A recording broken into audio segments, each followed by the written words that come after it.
call to order for the August 18th special city council meeting. It is now 5:35. Would you all please rise? I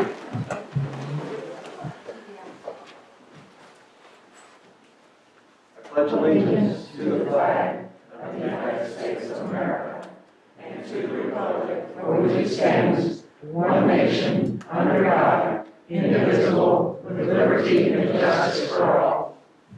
Is there anyone in the audience that would like to say a short prayer? Reverend? Pastor? Go ahead.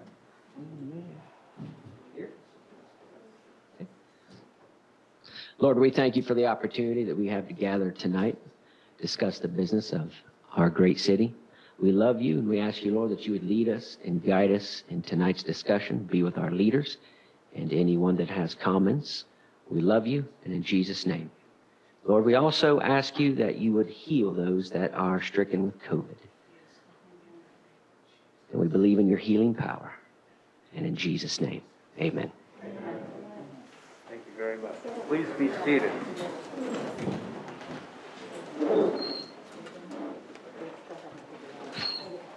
Ms. Odom, roll call. Mayor White. Present. Vice Mayor Hanchard. Here. Councilwoman Williams. Here. Councilwoman Kenny. Here. Councilwoman Tovich. Present. Jan Smith, Finance Department. Here. Roy Slattery, Public Works, is attending by Zoom. Julie Danowski, Records Clerk. Chief McQuaid is also attending by Zoom. Lieutenant Yachts. Andrew Hand, City Attorney. I'm here. The agenda for this meeting was posted on the city's website and City Hall bulletin board on Thursday, August 11th, 2021. On August 16th, the agenda was amended to add back up to item number 2. Very good. Thank you, Ms. Odom. Before we get started, a couple ground rules. If you would like to speak, please sign up on the podium in the lobby. Those that sign up will be called first. If you haven't signed up but you still want to speak after listening to some discussion, you will still be invited to speak. You will have 3 minutes to speak. When you come to the podium, please say your name and address. We all have masks on, or at least most of us do. Please speak as close as you can into the microphone and loudly so it can be recorded. There are people that are listening and watching this on Zoom, and we do record these for our records. So with that said, council comments regarding the agenda.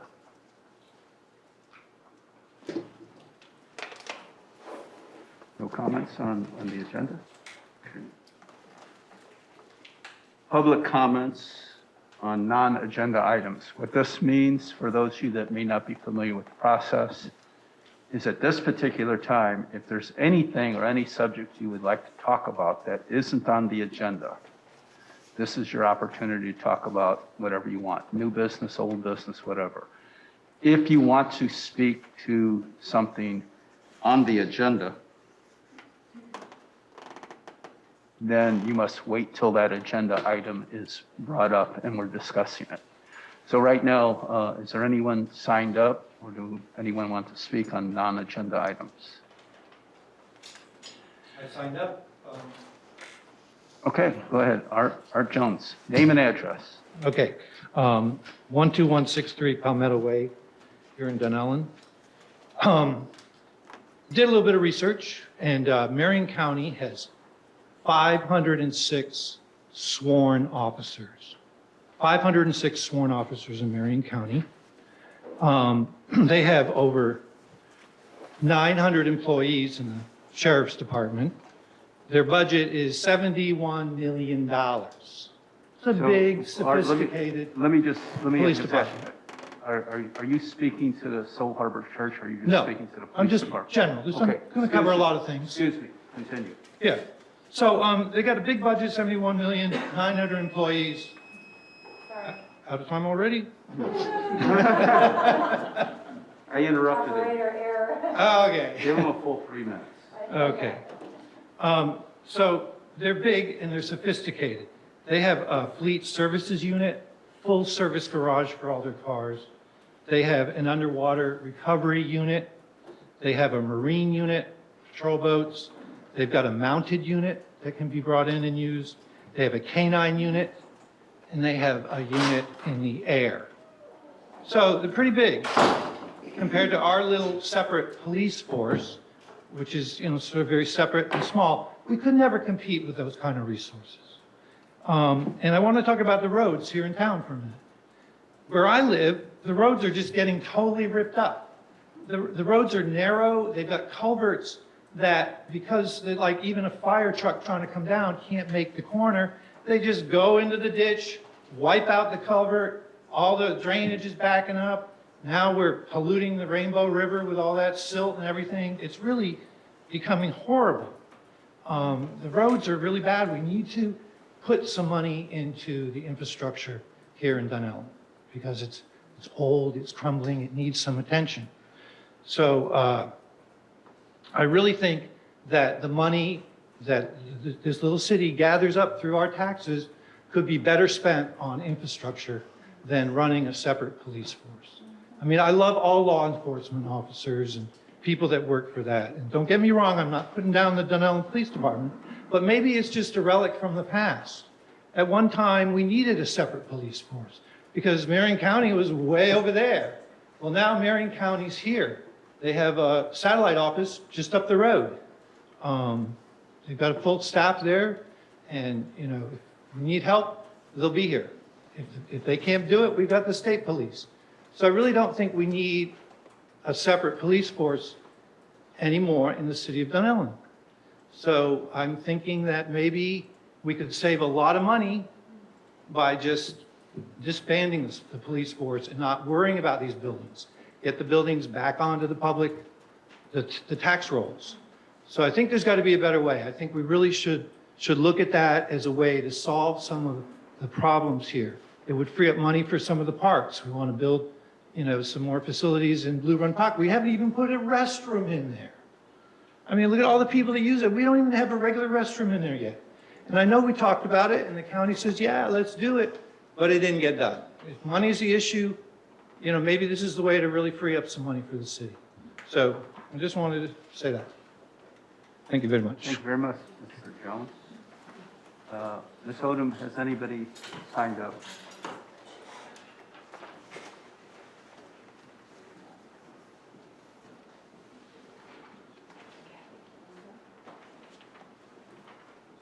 Moody was first on the list.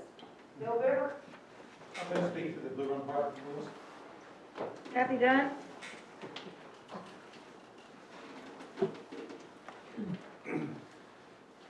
Kathy Dunn, 11386 Hendricks Drive. Back in March, we had a meeting of concerned citizens that were interested in looking at beautifying the city and identifying eyesores in the city. We had about 25 people at that meeting, and we've spent this long to try to get a waiver of liability in the litigious world that we live in. This is what is needed. And I wanted to thank Bill White, Mandy, and Troy for helping us develop this waiver.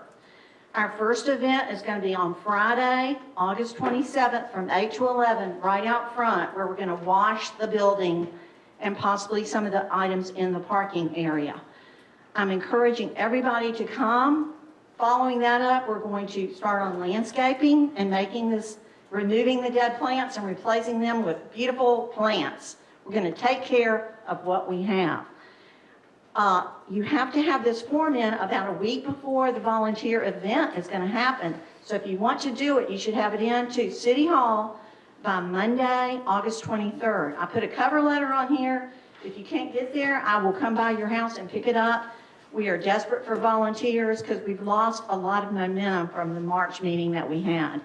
So hopefully we're going to have a good turnout, and this is going to be the start of a beautiful thing for the city of Dunnellon to make our town improve civic pride and civic participation. If you would like a form, raise your hand and I'll make sure you get one right now. There are also some on the back table. Thank you. thank you. So that's going to be on the 27th in the morning, correct? 8 to 11. Thank you very much. Anyone else signed up?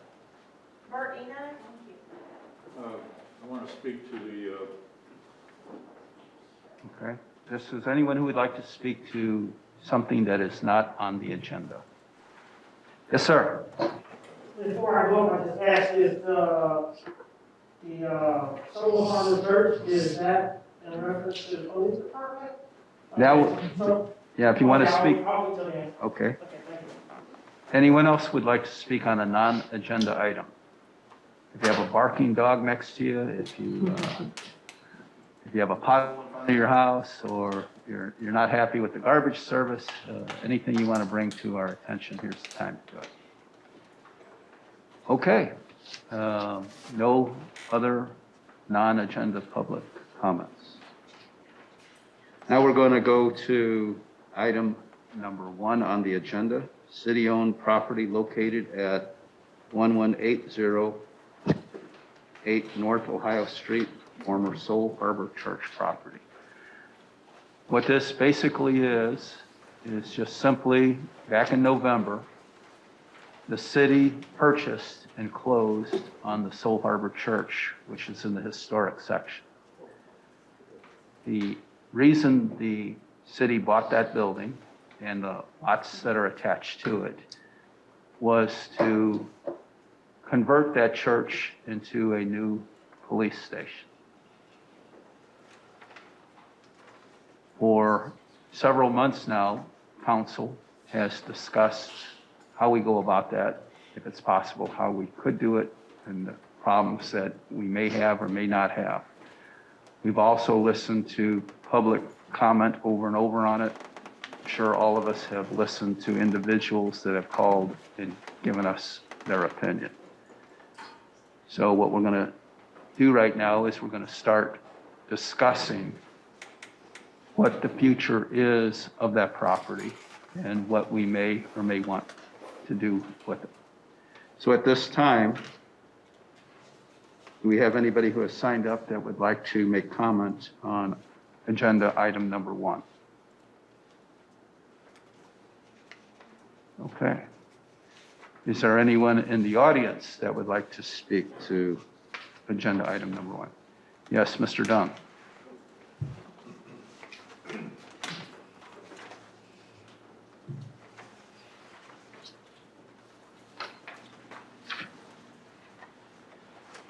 My name is Wally Dunn. I live at 11386 Southwest Hendricks Drive.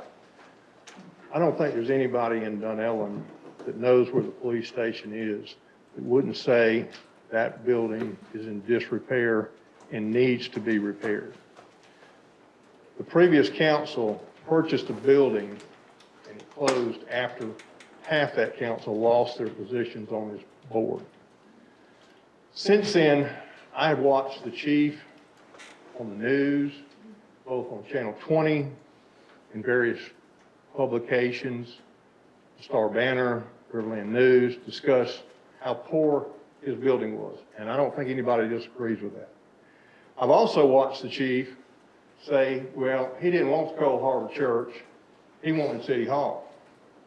Also heard that after we started talking about the Lions Club, well, he didn't want any of that, he wanted the Lions Club. I think the chief wants a new building. Also, looking at the numbers and the cost of converting the Coal Harbor Church is just something this town cannot afford unless we get an awfully large grant. And that's just my opinion. I do support the police. I absolutely think we need police, but we cannot afford to take this Coal Harbor Church on and convert it at a cost that's somewhere between $1.5 million and $2 million. Thank you. Thank you, Mr. Dunn. Would anyone else like to speak to agenda item number 1? Yes, Ms. Hilton.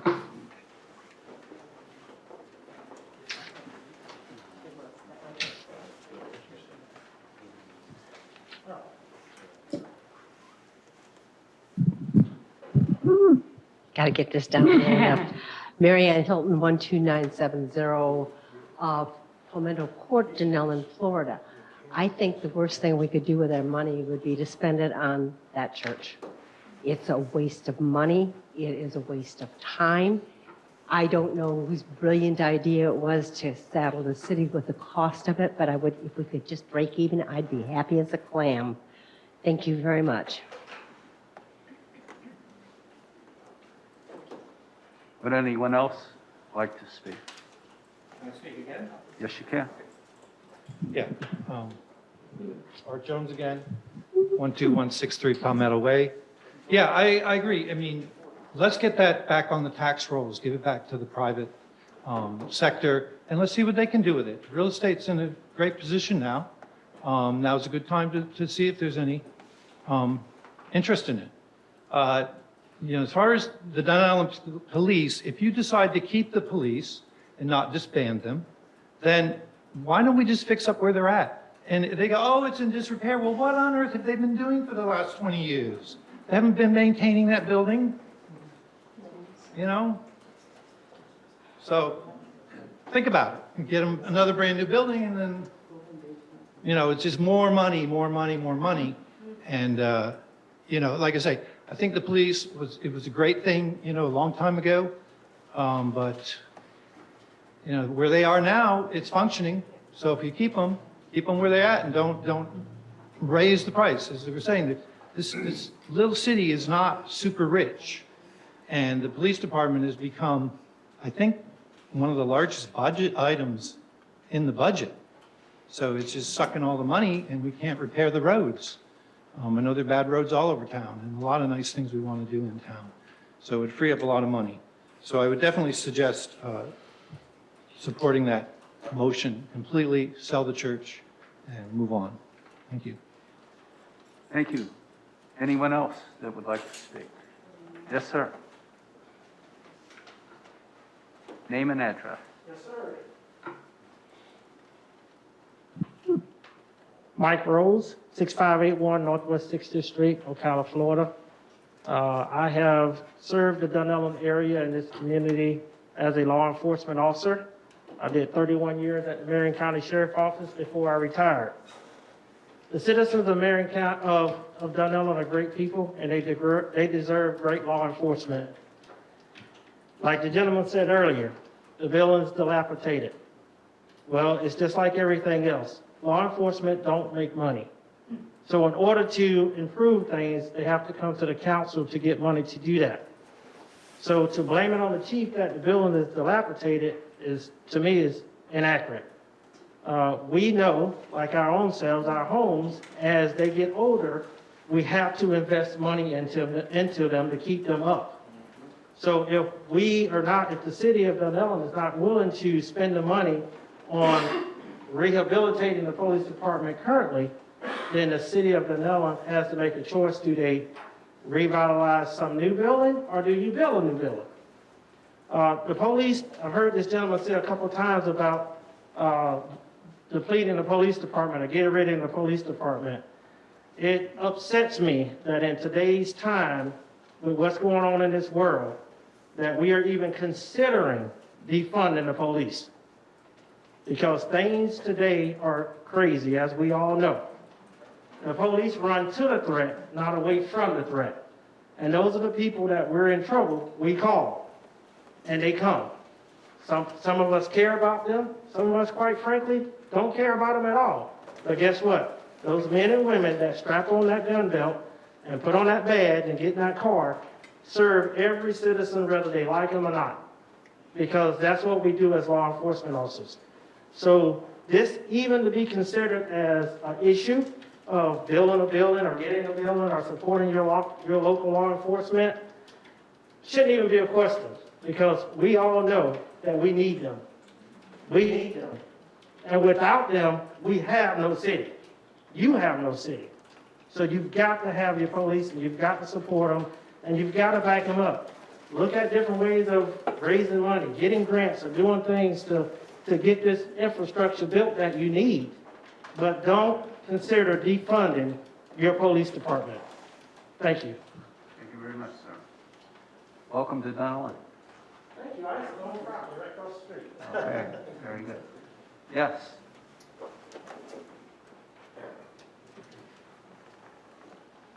My name is Karen Lucini. I live at 20050 Wood Duck Drive here in Dunnellon. We, as the taxpayers, purchased this building with the intent of making it our new police department because our old police building is dilapidated and it's not worth the money to rehabilitate that building. The building that we purchased, it makes more sense to rehabilitate that. It's in better structural form. Okay? It has more parking for the police vehicles, for any visitors to the police department. It's a better fit for our police officers, and we deserve it. Do we not, Lieutenant Yachts? Okay? And we do need these guys.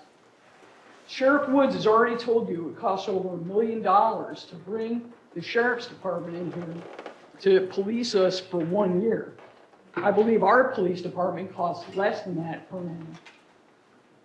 The response time for sheriff's department is going to be a lot longer than what our Dunnellon Police Department gives us. Every day when I walk through Blue Cove, I see a police officer in my neighborhood.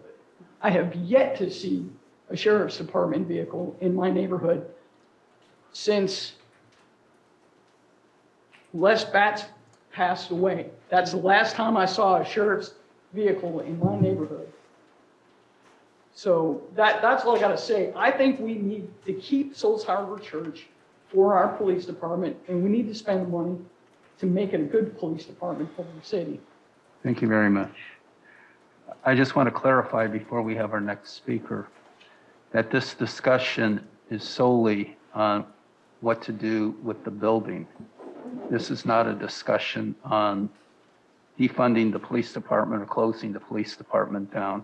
Certainly anyone who comes to the podium can suggest that, but this is just strictly about what are we going to do with this building? Are we going to go forward with the plan or are we going to do something else? So anyone who's here fearful that this council is discussing disbanding the police department or turning it over to the sheriff, that in no way, shape, or form is the reason for tonight's meeting. Okay, who else would like to speak? Joanne has jumped up 5 times. Okay. Thank you. But I'm practicing patience. Julianne Mendonça, 11894 East Blue Cove Drive here in Dunnellon. And about a month ago when I presented the survey conducted by Protect Our Neighborhoods, the mayor said, well, you know, just kind of remind us sometimes when we need a reminder. So I think it's a good time to just have a reminder that we did have a survey. We had 20% of respondents, which was really great. We rated on 5 issues, and that one of the bottom issues was spending a lot of money on a new police station.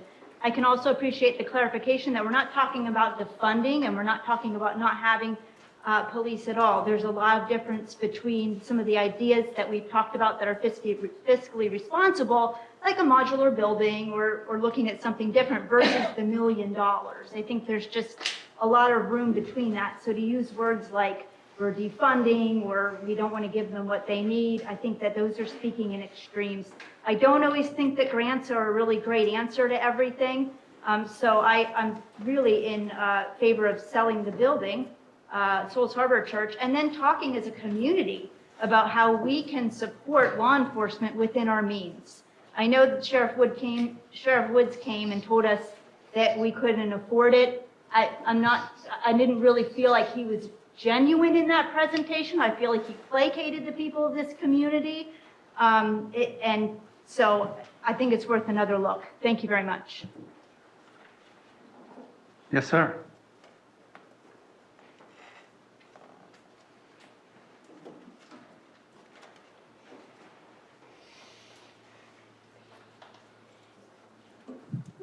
My name is Scott Kiefer. I live at 9075 North Cedar Cove Road. I'm a business owner in this town. I own multiple properties in downtown. I'm going to say a couple of unpopular things. This building sits on one of the most valuable pieces of property in this town, without a doubt. My suggestion would be to follow some of the guidelines that were given to us by that $25,000 grant proposal person that we had.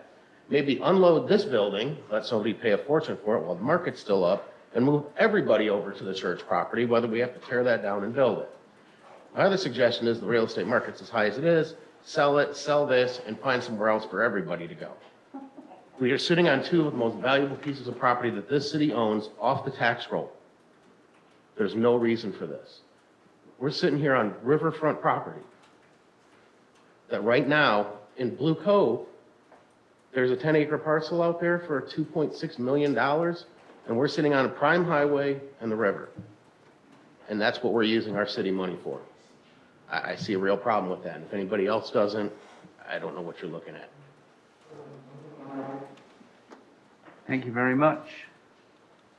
Would anyone else like to speak? Yes, sir.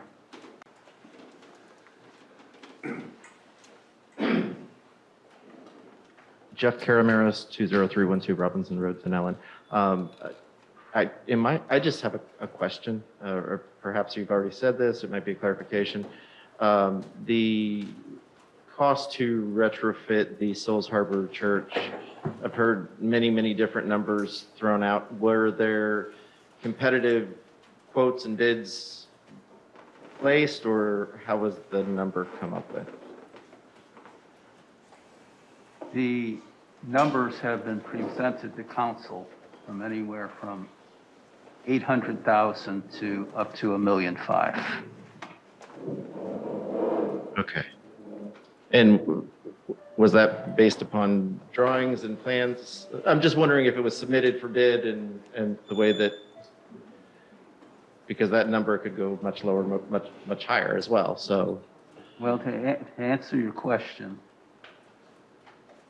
council voted this to buy the building before that was done.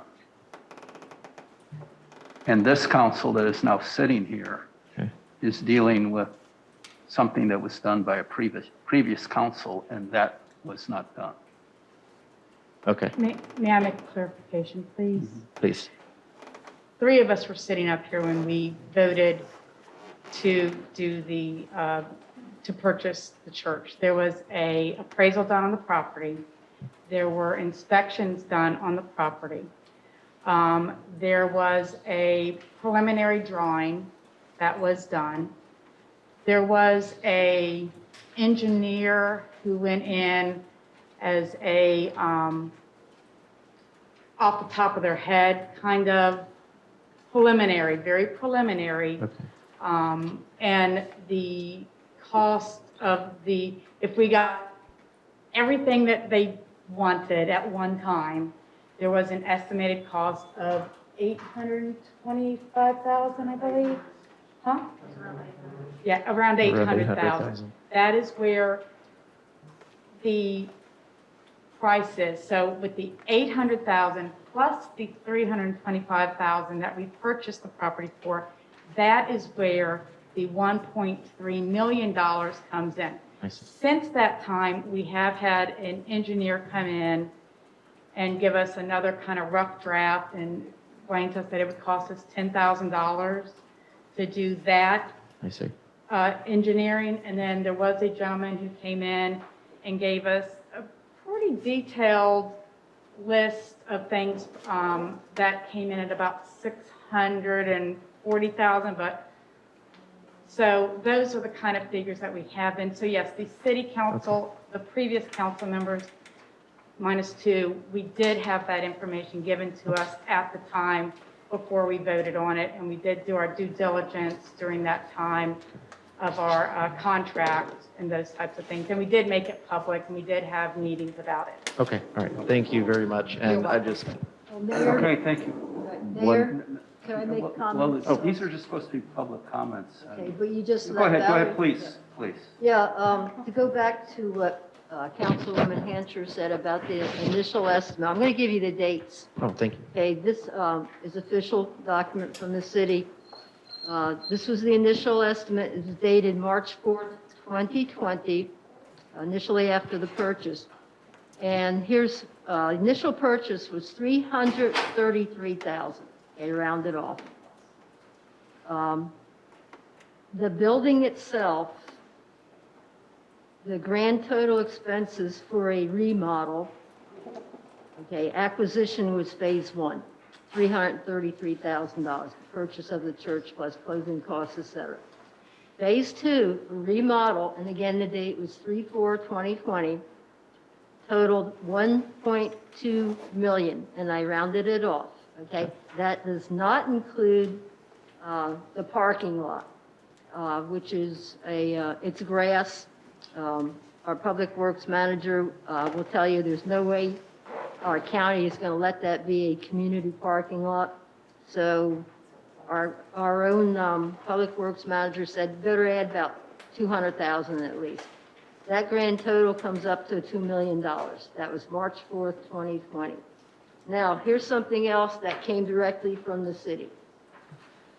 On April of this year, 2021, okay, I got to go back to the first time I toured the church with our chief of police, Mike McQuaid.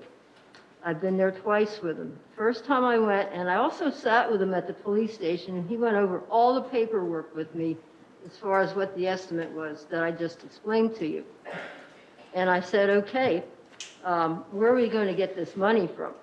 Because city already had $330,000 into it, and we do know that we have a tight budget. City with $2 million. We have about 800 and some thousand in our general reserve.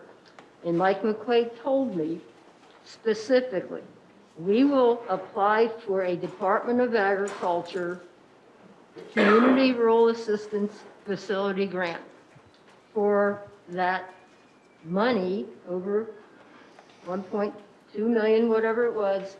And I thought to myself immediately, that is never going to happen, because I am familiar with those grants, and they just aren't going to give grant money to a city of 1,900 people for a redo of a building that exists.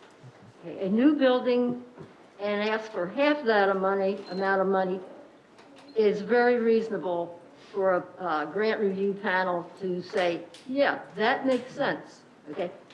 So that grant that was sent in to the Agriculture USDA Community Rural Assistance Facility Grant, April this past year, the building rebuild itself, now this was done by our finance manager and Chief McQuaig, and I don't know who they consulted with, but they came up with a detailed expenditure for the rebuild. The building itself, the rebuild, was stated at $2,395,000. Parking lot improvement, $320,000. The grand total for that assistance grant that they applied for was $2.7 million. Add the $331,000 the city made the purchase, and we come up with a total cost of the project of $3.1 million. That is something this city of 1,900 cannot afford. We don't have the commercial tax revenue. Reasonable grants submitted to federal agencies offering grants are considered with great regard. But when you throw something that out on an application, it's not going to happen. So this is what we need to do. We need to have a plan to go to a new police station. There's no doubt about it, but not at that kind of This is part of our Thank you. discussion. This is what we're going to discuss. I'm done. Thank you, sir. Thank you very much. I appreciate it. No, what you're saying is what we're going to talk about when we get to discussion. Okay, anyone else? Would you like to speak? Okay, please.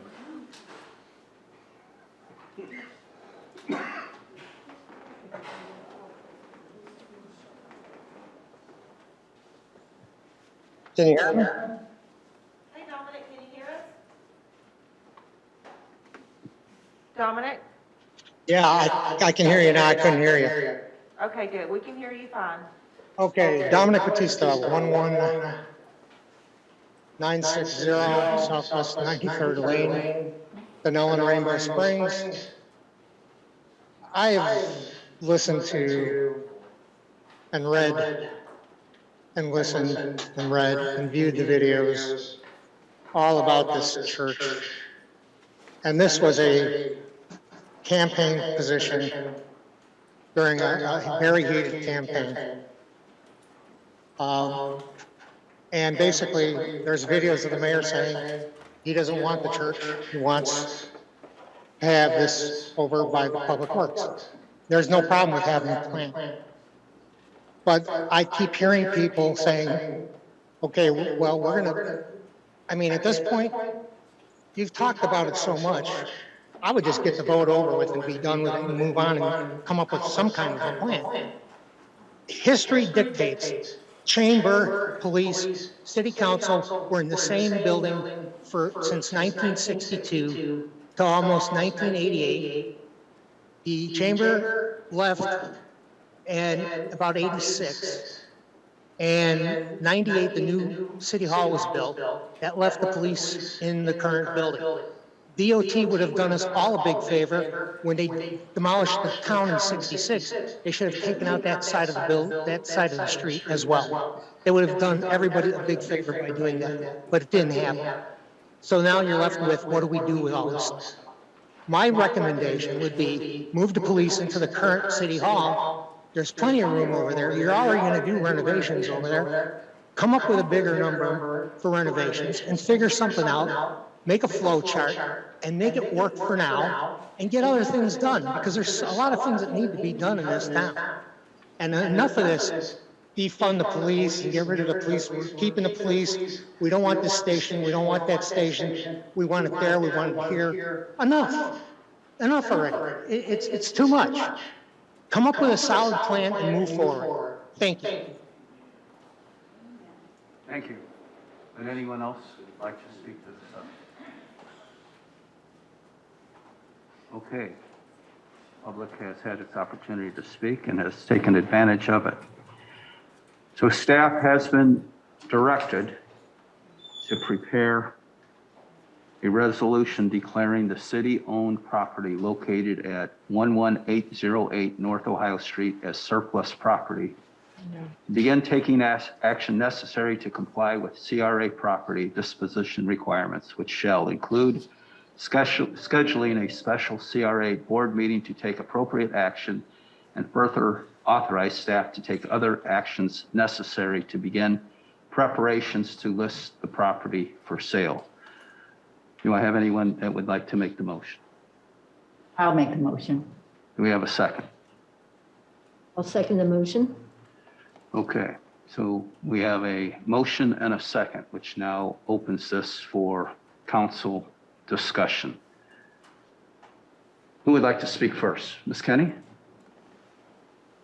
Certainly, I'll be happy to. I agree with a good many of the comments that were made by those who did speak in the past, not only today, but it is true that this has been going on for a long period of time and people are exhausted. Definitely, I would reinforce those statements that said we are not talking about disbanding our police. We have great reverence for our police. They protect us if something happens or damages our home. Obviously, the first place we would turn to would be our police.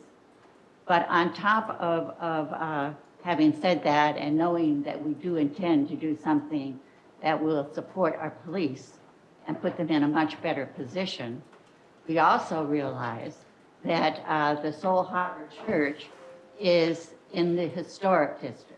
The historic district has codes of their own. It's very unusual for them to be involved in the type of duty that a police station would require. They also have a lot of rentals. They have a lot of people who do have their personal homes there, their residential properties. And the roads themselves are posted with signs, millage signs saying the speed limit is 15 miles an hour. That does not seem to be consistent with what we would feel a police station would need. Presently, our police station is on a commercial corridor. They can come in and out at any number of speeds. And I think that if we consider the fact that we have every intention of upgrading whatever facilities the police may have, it is more appropriate for them to be on a corridor that can fly back and forth as fast as possible to get to where they need to go. And get them out of the historic area. The historic area, the nearest building is right across the street, and it's a Presbyterian church. It really is non-conforming use to put something that we know needs aggressive codes and attention next to something as important to us as our large historical churches. So that is the only point I would make at this point. Thank you very much. Councilwoman Williams? Councilwoman Williams, it's about like Dominic. A decision needs to be made, and we just need to move on. According to my conversation with the chief, he has spoken with several people in the historic district, in that residential area. They had no problems with the police department going there. It has also been said that they don't even turn their sirens on when they leave the current station until they get out on the highway. That building is as old as I am. Probably older. I'm 66 years old. 66 years old.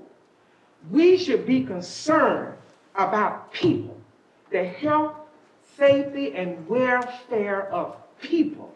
Our law enforcement need a decent building to work in. That is an old building. I wonder how many people sitting here have gone to the current police department to see what that building looks like on the inside. Chief did a presentation. It was a wonderful presentation, and he showed us. And I understand money. You know what? All of us here, we're here now. Tomorrow we may be gone. So why are you putting off what you can do today for tomorrow? It's not promised to any of us. And money is made to spend. We're going to be taxed the rest of our lives. Why don't we go and talk to the Internal Revenue and see if we can keep them paying taxes? I have to pay them every year. I don't complain. I just go ahead and do what I got to do. And here we are concerned about money. Everybody here probably live in a decent place. No roaches crawling around, no snakes coming out of the building, no wires. Everybody, I bet you everybody here lives comfortable.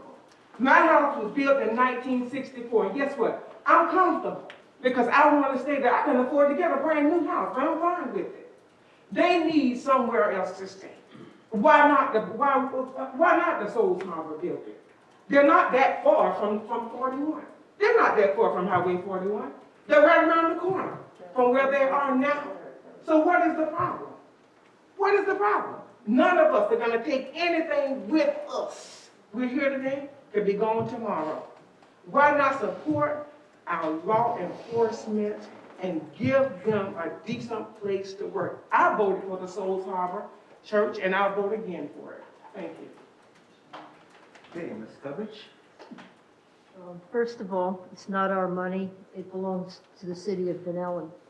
Please get up closer to the mic. Yeah, again, this isn't our money to spend. It belongs to the city of Dunnellon. It belongs to the 1,900 residents of Dunnellon. And I believe we were all elected to do our best to be fiscally responsible, especially for a city that has a really tainted history for messing things up. It was only 6 years ago that we had to plead with the governor to keep our city a city and not be absorbed by Marion County. And believe me, that would be bad news. We would be treated like the number 10 stepchild of the family. Okay, so we want to keep Dunnellon fiscally solvent and prepared for any emergencies that arise. And on the other hand, again, those estimates to do a remake of the church just don't equate to what we can afford. Asking for a grant of over 800,000 to $1 million, $1.5 million, this is what has been done already. We got rejections on the grant. There's a smarter way to go about this, to give the police a brand new spanking state-of-the-art modular police station. And here's my plan. It involves, yes, selling the Souls Harbor Church. That's Souls Harbor Church. I think it would be a pretty quick sale, and I'll tell you what. Commercial real estate of a building that size, it is hot. They sell hot. And one of the things that has been brought to my attention, that somebody is already looking within our city for a big storage space. That would be a great opportunity, one way that building might be sold. Let's say we get over 400,000 for it. There's a lot for sale right now on William Street. It is 9.6 acres, I believe. It is high and dry. I went out there and walked it after we had that 5 inches of rain. Great drainage because of, you go out there and look at it. Okay, so we sell the Souls Harbor Church. That will get us more than enough money to buy that lot.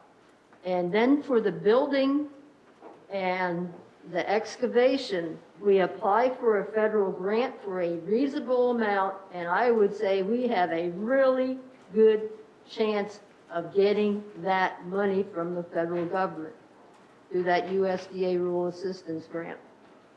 Because, again, those grants are regarded and how much of a population is being served. And the other thing is, if the city owns the property already outright, then we're just asking for money to build a new police facility. I've lived in a modular for 11 years. It is 4,000 something square foot. And anybody comes to visit us says, this can't be a modular. They are outstanding buildings when you pay for the high-grade construction. They are permanent buildings. That building will have value in the future. Value in the future. So what's left else to sell? Once we get our police department into that building on William Street, where it's going to be very visible to public, visitors, passing traffic with a great big sign, Dunnellon Police Department. It's a secure position. Again, at 9.6 acres, I believe, there's plenty of room for parking, and it's a great setting for security. So what else is left to sell? The police department lot, okay, has value. I imagine probably worth at least $300,000, and sell it as is, because I've already talked to our city manager, works manager, who says there's probably going to be an asbestos removal problem. It's called asbestos abatement. It's required by the federal law to have special removal. That could cost up to $150,000, $200,000 to take that building off. Sell the lot as it is with the building on it. That $300,000 gets back in the kitty in our general fund. Our police chief actually,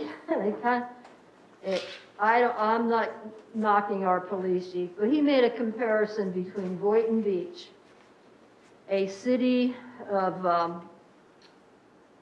how many households? They built a police station for less than we're asking, okay? You know how big Boynton Beach is?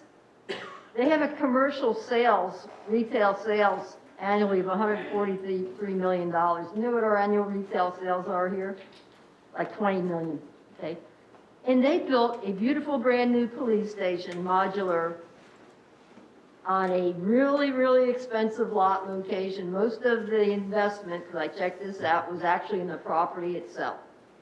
And they spent $2 million for a, I forget how many square foot, I believe it was 5,000 square foot police station. Okay, so they had enough sense in Boynton Beach to figure it out. Okay, if you don't ask too much on a federal grant, you get your wish.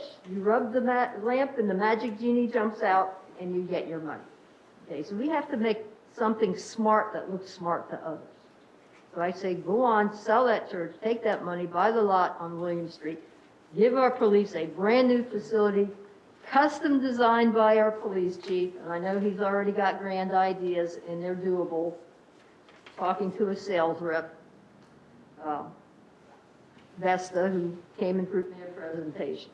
Okay, I don't want to go on much further, but I said, just like to say, and we can expedite the process of getting our police department personnel out of that dilapidated building into a brand-new one and still not rob our city's piggy bank. Got it? We have to be prepared for the future, because things may not be looking good. Okay? They haven't looked very good in the past. Let's be smart. I'm done. Thank you. Okay, very good. Vice Mayor, your turn. All right. I'll take up on this for a minute. Can I take off on this? All right. Hi, I can breathe. All right.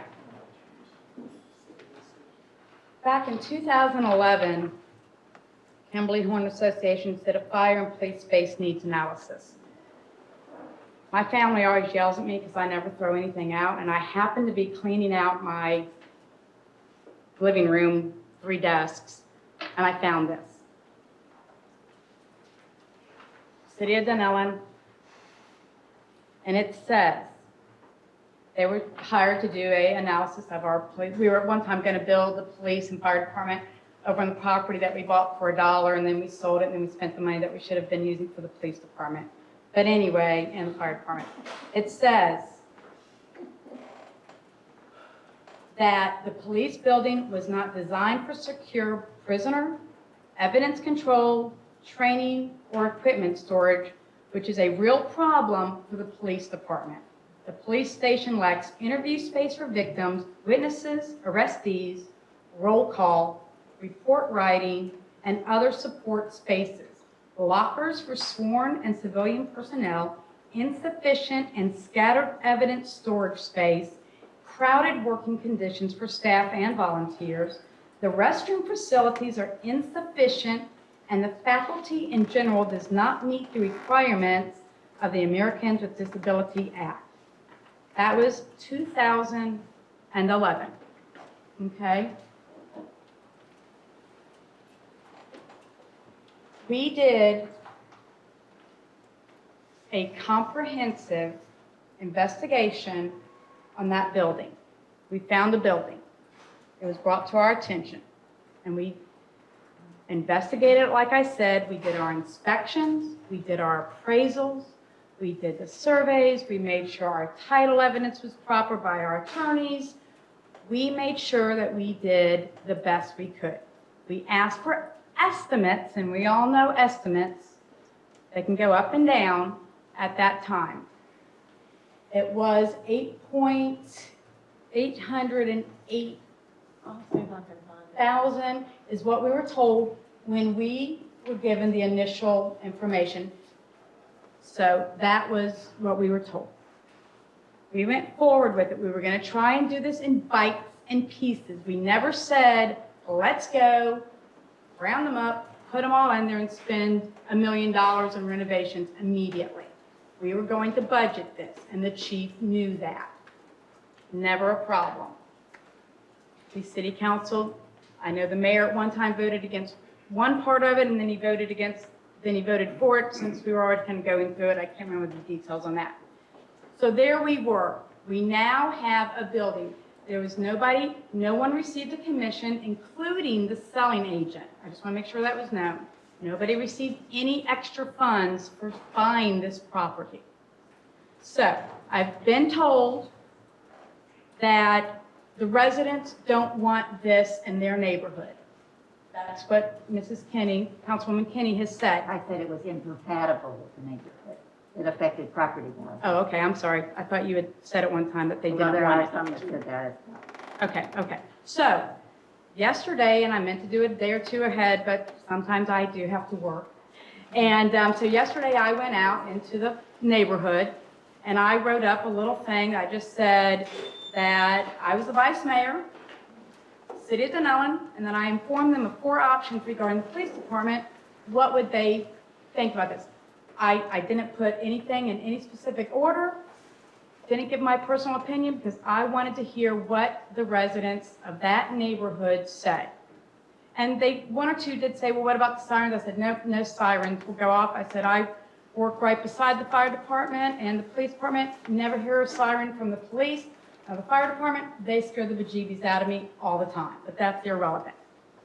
A lot of people weren't home, but I did get to 1, 2, 3, 4, 5, 6, 7, 8, 9, 10, 11. I did get to 12 different residents that actually were home. Some of them had 2 people there, some of them had 3, blah, blah, blah. One person said yes to building a brand new building. Not a module, but a brand new building. Nobody wanted the module. They all thought that was a poor idea. Nobody wanted us to renovate the building that they're in now. That was just, as one person said, putting lipstick on a pig. So I agree with them on that one. Some of the comments were, and I have given this to all my city council members so that they can see it, and I spent about 2.5 hours doing this. One would fit, and this was an 85-year-old woman, she said, would fit into the district, have community meetings, would be able to take care of immediate needs, safe place to park for our visitors during our events. Another one said they had been renting on that right down the road from there for 8 years, and they talked about the phone service, that's something different. And then it makes fiscal sense, makes good fiscal sense and good parking. Another one said, love it. Makes economic sense, feels safe. One lady said she would accept that, but wish it had stayed at church. This one thought that was like, well, I thought I already sent in that information to what we want. Didn't the city send out a notice about, a questionnaire? I said, no, that wasn't the city, that was volunteers. Oh, didn't know that. But we already own it, we need to use it. And they feel safe. Will be great. One that was on the fence said, how would it impact the neighborhood? She was a little worried about that, and that was one that said new building. Another one, they didn't give me comment. This one was community involvement would feel safe.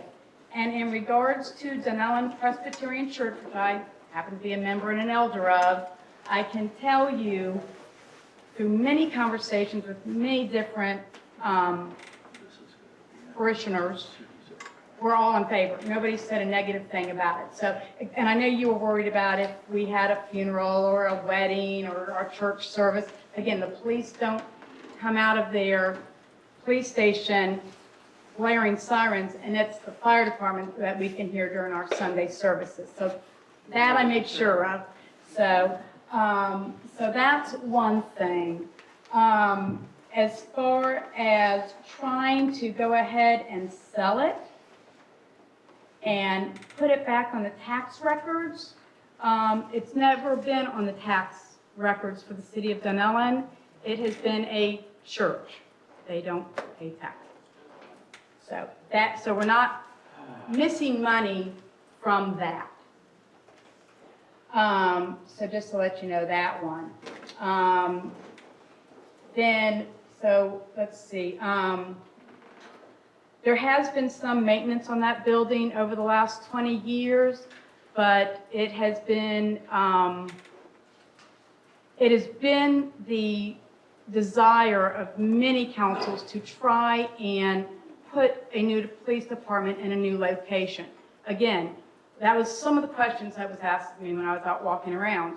One was we were supposed to be putting it where the old middle school was. We bought it for $1 and we sold it for, I was off city council then, so we sold it for some money. We were supposed to put that money away, and another administration and council spent the money on something else. So they blew that money.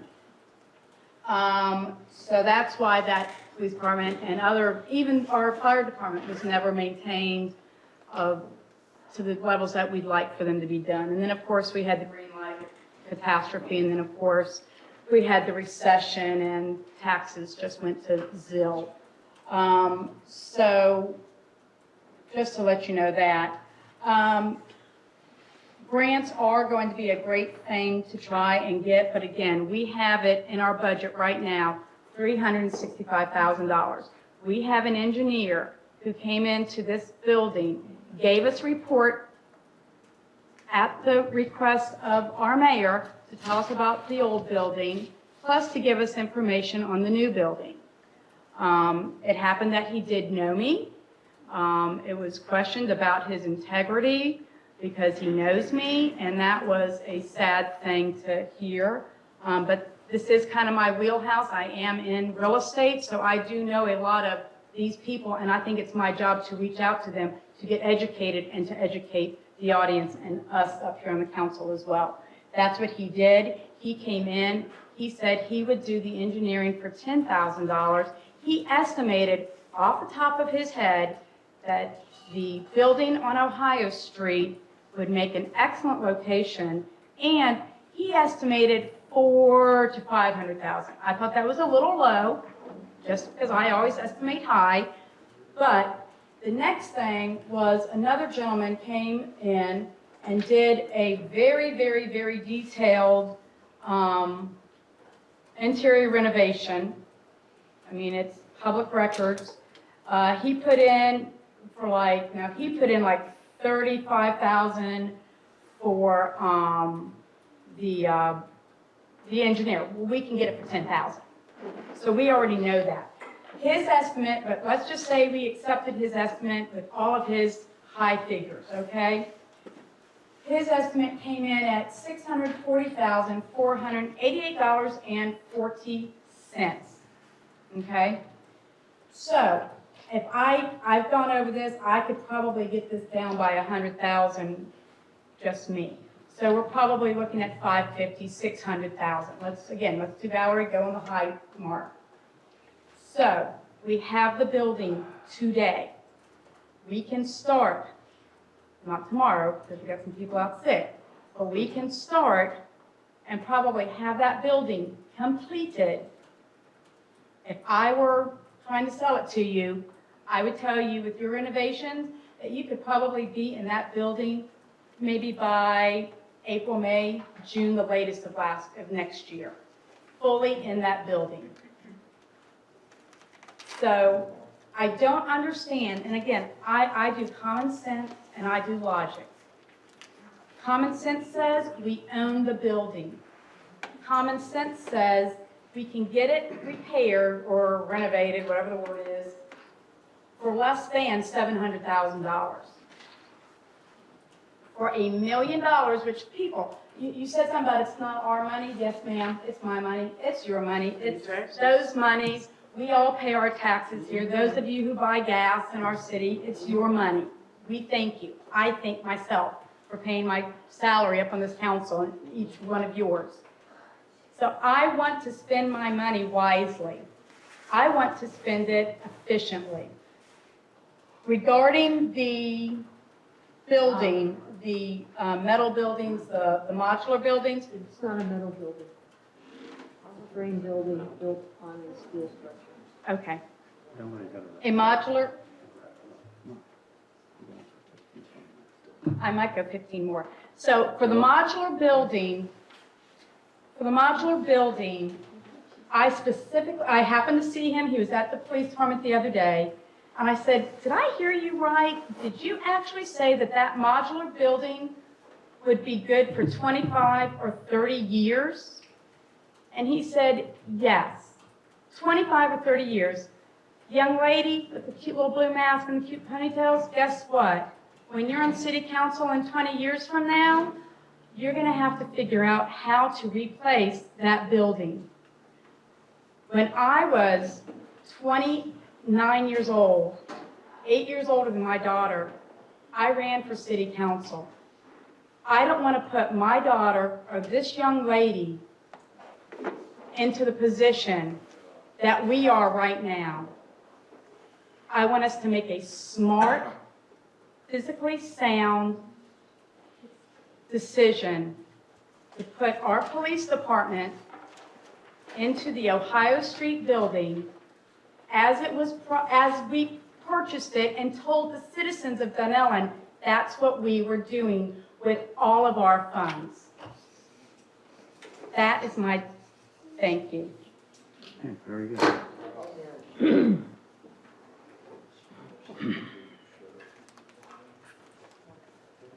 Okay, I'm going to give you my take on it.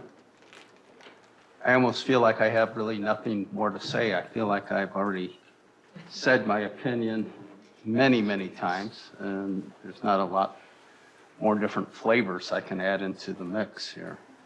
But to just backtrack a little bit and to get it corrected, right now on this council, it's unanimous. It's unanimous that this council wants to do something special for the police and the police department. I asked right now, does everybody want to do something for the police? And it's unanimous. So what this discussion simply is, no one's saying they're against the idea, but this discussion is how do we best go about it? How do we best go about it financially, and how do we best go about it to get the results? Back when this was first conceptualized and it first came to discussion, I was a councilman at the time. And it was brought in front of the council that this particular building and the lots that went with it, the parking went with it, there's a lot of parking, which I thought very attractive, could be purchased for $325,000. And it was estimated at that time would cost another $300,000 to $350,000 to retrofit. A vote was taken based on those figures, even though those figures weren't based on anything that anybody could hang their hat on. It was pretty much a summarization from whatever. Based on that, there was a vote taken, do we move forward with pursuing the purchase of this building? For $325,000 and up to $350,000 for a retrofit, I figured you're not going to do any better than that. So I voted yes at that point. Then it came back to we're going to, we've made the offer, we're going to accept it, but now the retrofit is up to $850,000, which was $500,000, $500,000 more than just a couple months before we had voted on. It's documented. Challenge anybody if you want to look it up. It's all there. And at that time, when the vote came up, do we want to go forward? I said, no. $850,000 is way more. I says, when you add $850,000 to the $350,000 that you're purchasing for, you're up to $1.2 million. And there is no plan in place how to even pay for this. Number one, we had not, I look at it differently than the vice mayor. We hadn't done our homework. We had very casual numbers. It was just based on estimates. There's one estimate that we have that said this is nothing more than a visual inspection. You cannot make your decision based on this. You must do a lot more. But the council, which I was a part of, voted to go forward and purchased it. I voted no, and it passed 4-1. So then what happened, the property closed 3 or 4 days after the election. Louis Kenny, myself, and Jan Covage ran on a campaign that we were against this move. I made it very clear in my vote as a councilman that I was against it. But yet, I was voted in as mayor. So what we have done over the 6 months since November, rather than taking an immediate vote, which we could have done, to put it back on the market, because that's what we were campaigning on, we gave it every opportunity to try to figure out how can we go forward with this? Where's the money going to come from? And numbers have been flying all over the place, to $1.5 million to $2 million. Right now we're back to $500,000 and everything in between. all this is going on because of the lack of due diligence going into this. So right now, what we're looking at, we have a piece of property that we bought for $325,000. I think it's $330,000. We probably have $350,000 in it right now. And we're looking at estimates that I think it would take minimally $700,000, probably up to $1.2 million to retrofit it. And that doesn't even include the parking and the security fences and all the things that go with it. What's really egregious to this project in particular is that the funding for the police comes from oftentimes from the same tax bases that are used for roads. A lot of these taxes, these big taxes, are earmarked specifically for police or for roads. Right now, with the budget as it's currently put together, after it's $365,000 for the building this year.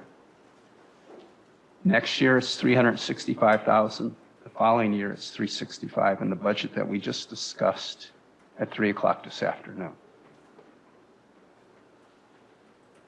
That is money that came from the 1 cent sales tax. Jan? Not all of it, no. $250 of it did, right? For next year, all of it did. Going forward, there is no determination where the. Right. So anyway, the money you're using for the police station is money that could be using for the roads. Right now, the new money coming in for the roads, if all this money goes, as we're saying, is there's $50,000 coming in right now for the roads for the next 2 years, unless we go into reserves. So I'm just simply at a point that I voted against this to begin with, and the needle hasn't moved. We're right back where we were. Mandy, can you show the photos of the church? Maybe some people have not seen it. I just want to go over some ideas. We all have ideas. And another thing I want to say, you can see within this discussion, and you can see within what the council has said and what the people have said, you can see how there is still no consensus on what to do. Going all the way from, let's go ahead and fix up the building they're in. Let's go forward with the church. Let's move it over here to the city hall. Let's do a modular building. Let's put it over at Public Works. So there isn't even a consensus even yet on what to do. Now right here, for those of you that are not familiar with the church building, there it is right there. And Mandy, where's those lot lines? They're very important. Okay, you don't have the photo with, there we go. Okay, let me go over this with you guys. Okay, this is a picture that was taken several years ago. Here is the property that we own right now.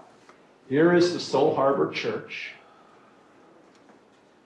This is a building that was part of that property that burnt down. So you can see there used to be a building right here. Right now, this building has been demolished because of the fire. So you have the church, and you have 1, 2, 3, 4, 5, 6 lots. It's actually 6 building lots right there. If we sold this property, there's a lot of options we could do if it was possible, if it worked out with the seating from the church. You could sell this property and retain these 2 lots for a potential building site. You could sell this entire property, including this lot, and just keep this 1 lot for parking in the historic section. So the thing about these 6 lots, it does give you some maneuverability what you might want to do. But the bottom line for me is the low estimates of $500,000 or $600,000 that you can retrofit that, it's not going to be done for that. It's going to be something with the construction industry and the turmoil it is in. It's going to take a lot of time. Mr. Couillard, hello, Mr. Couillard, he's in the audience. He will tell you that the county right now is struggling to put in the restroom at Blue Run Park because of the escalating costs and all that's going with it. So we're about ready to step into another quagmire if we get into this. So I've given it a shot. I've sat here for 6 months and listened to everything this council has. And I'm right back to where I was when I was a councilman. We should not have bought this without knowing what we were really getting into, and the numbers that we're getting are numbers far beyond what the city has the ability to pay. What you want and what you need are two different things. You need something and you want something. Wanting a police building that's going to cost this kind of money is a want. It's not necessarily a need. And right now, the financial situation of this city is we do what we need to do, not what we want to do. It's financially responsible to do it no other way. So with that said, we've all, I've put no controls on the length of time anybody has spoke. We've all spoke 10, 15, up to 20 minutes. I would like to bring this up for a vote. I just have one more question, sir. Before we Wait a second. One question. Okay, what that means, okay, right now I'm wanting to bring this up to the vote. Chair will recognize you to speak one more time. Thank you very much, sir. I do appreciate it. Some of this council have said that the previous council did not do their due diligence, that we jumped forward without going and finding out what we were really doing. I now blame this council that sits here today that's willing to vote for this to doing the same thing. We do not have an answer to our police department. We do not have an answer to how much the next idea is going to cost. We don't have a plan in place. We are not looking forward. If you were to come to me today and say, okay, Valerie, let's sell this piece of property. By the way, we'd have to speak to our community development because selling the parcels off with that big a building, you could cut your nose off to spite yourself.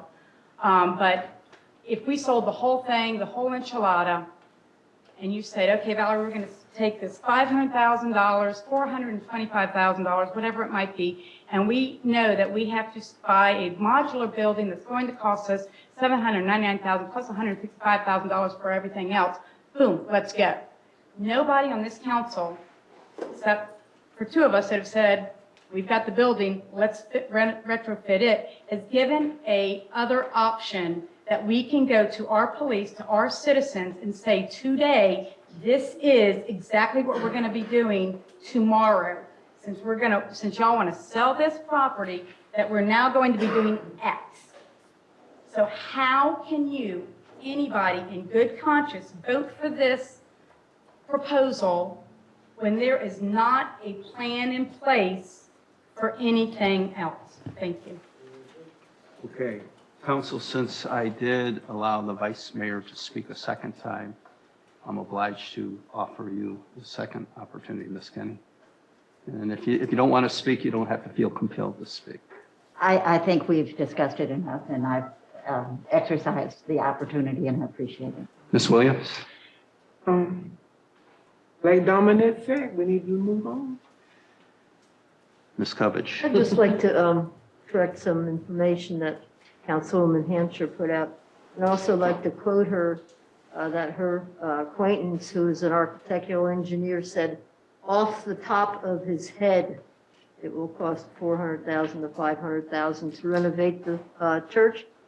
I also believe she misquoted the Ventura sales manager. Again, I live in a modular that is built just like a frame home, and this is what we're looking at. Police chief has already presented and worked a floor plan with this sales manager who works directly with the architectural engineers and so on. Our roof on our modular did not even lose a shingle during the 2 hurricanes in which we lived in it. And we have been in it 11 years. And everybody that comes and visits us says, that's not a modular. So people don't understand the concept of what a $400,000 modular building would bring in the way of a long-standing. These are called permanent modulars. I don't know how you, I think you misread. No, ma'am, I didn't. I 25,000. asked you Well, I'll check on that. Our roof is guaranteed for 20-some years. And I said 11 years, we haven't lost a shingle. Okay, they are built to stay. They are built by the exact same standards as the building we're in now. The only difference is it is built in a covered, conditioned atmosphere. It doesn't get rained on while they're doing either interior or exterior work. So the idea that we don't have a plan, I think if the police chief was here or he could comment, he has a plan. I think he's liking this idea of a module. I also know that the National Park Service put one up 3 years ago on a barrier island, Assateague Island. Do you think the National Park Service would spend $400,000 on a building and put it on a barrier island? Hey, Ms. They didn't Covich, check Ms. the Ms. specs? Covich, come on, let's wrap it up. Okay, so we do have a plan. And I promise you that we have the wisdom sitting here on council, including Ms. Hanser and Mrs. Williams. They will, they will understand Come on, Ms. where we're Covich. going. Okay. And it's Okay, I about close, fiscal I responsibility. close discussion. Yes, sir, thank you. Would you please, Ms. Odom, would you please read the motion? The motion reads, I move to direct staff to prepare a resolution declaring the city-owned property located at 11808 North Ohio Street as surplus property.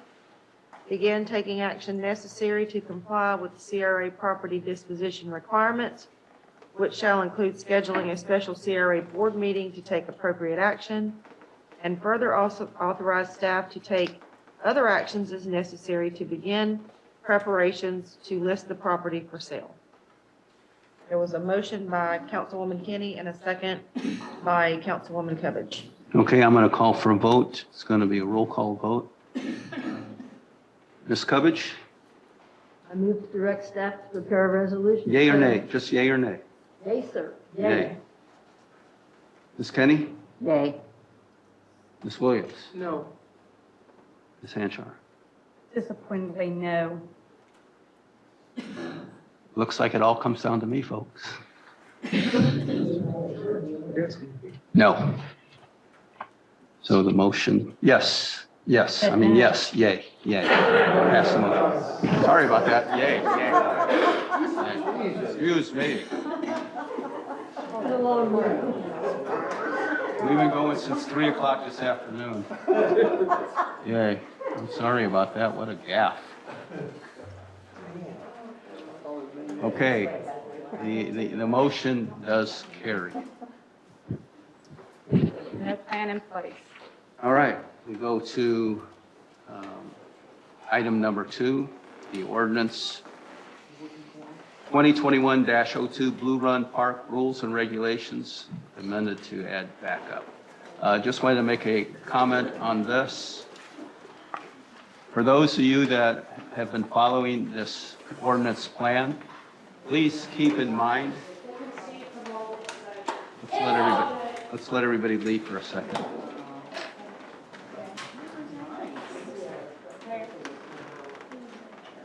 Okay, let's take 5 minutes and we'll come back.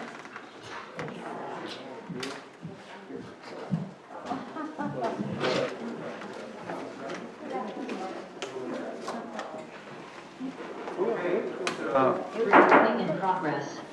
We're back in action. It's 7. We're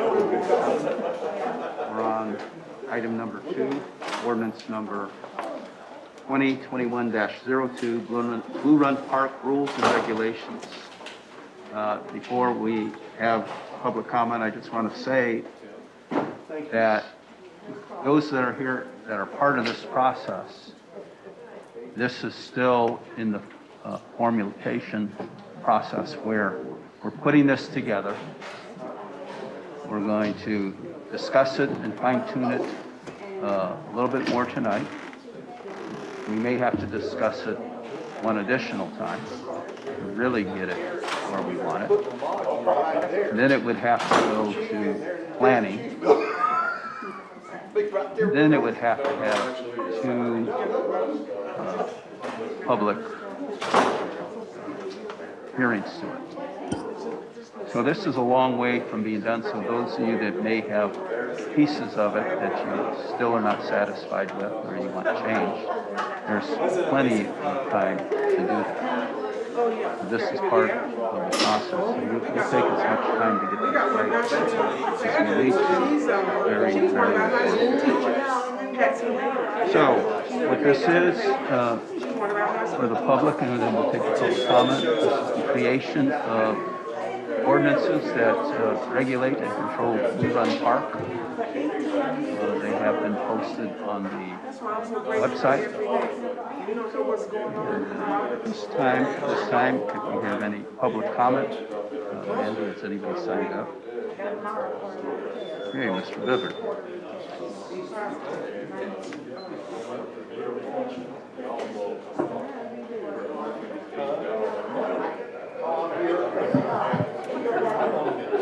Just keep going. I should have been shorter. Bill Bibbert, 9552 Southwest 192nd Road, Dunnellon. Most of you know I'm very interested in this. I've worked with digital rules with the partners. All this was vetted for the county attorney, for the TPO, the Trust for Public Lands attorney, for the city attorney, resolution 2015. So this is being vetted many times. It will be the process.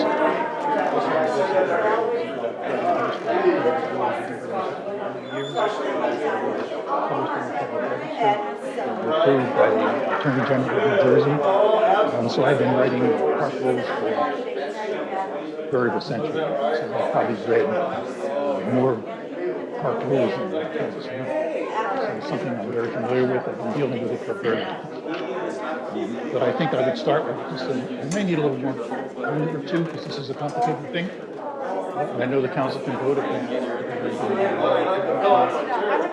What we started out with when I first presented to the council was these rules for the public. That's what the management plan is.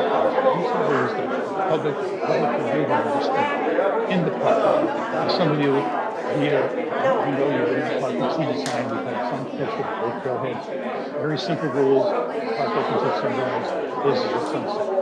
The point is that visitors are not open at sunset. If we start writing administrative code type language, we end up getting away from what the purpose of the we've done that. I'll try to quickly, I'm giving you some handouts. I'll try to go through them as quickly as I can. Most of the rules are the same. And remember, these rules were written in 2008.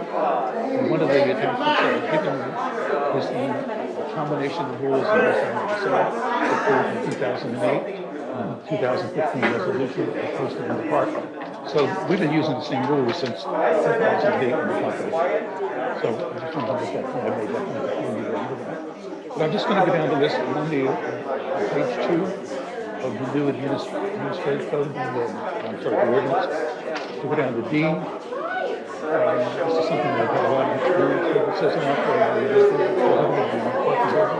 except for those who use for accessibility by persons with disabilities. And who could argue with that?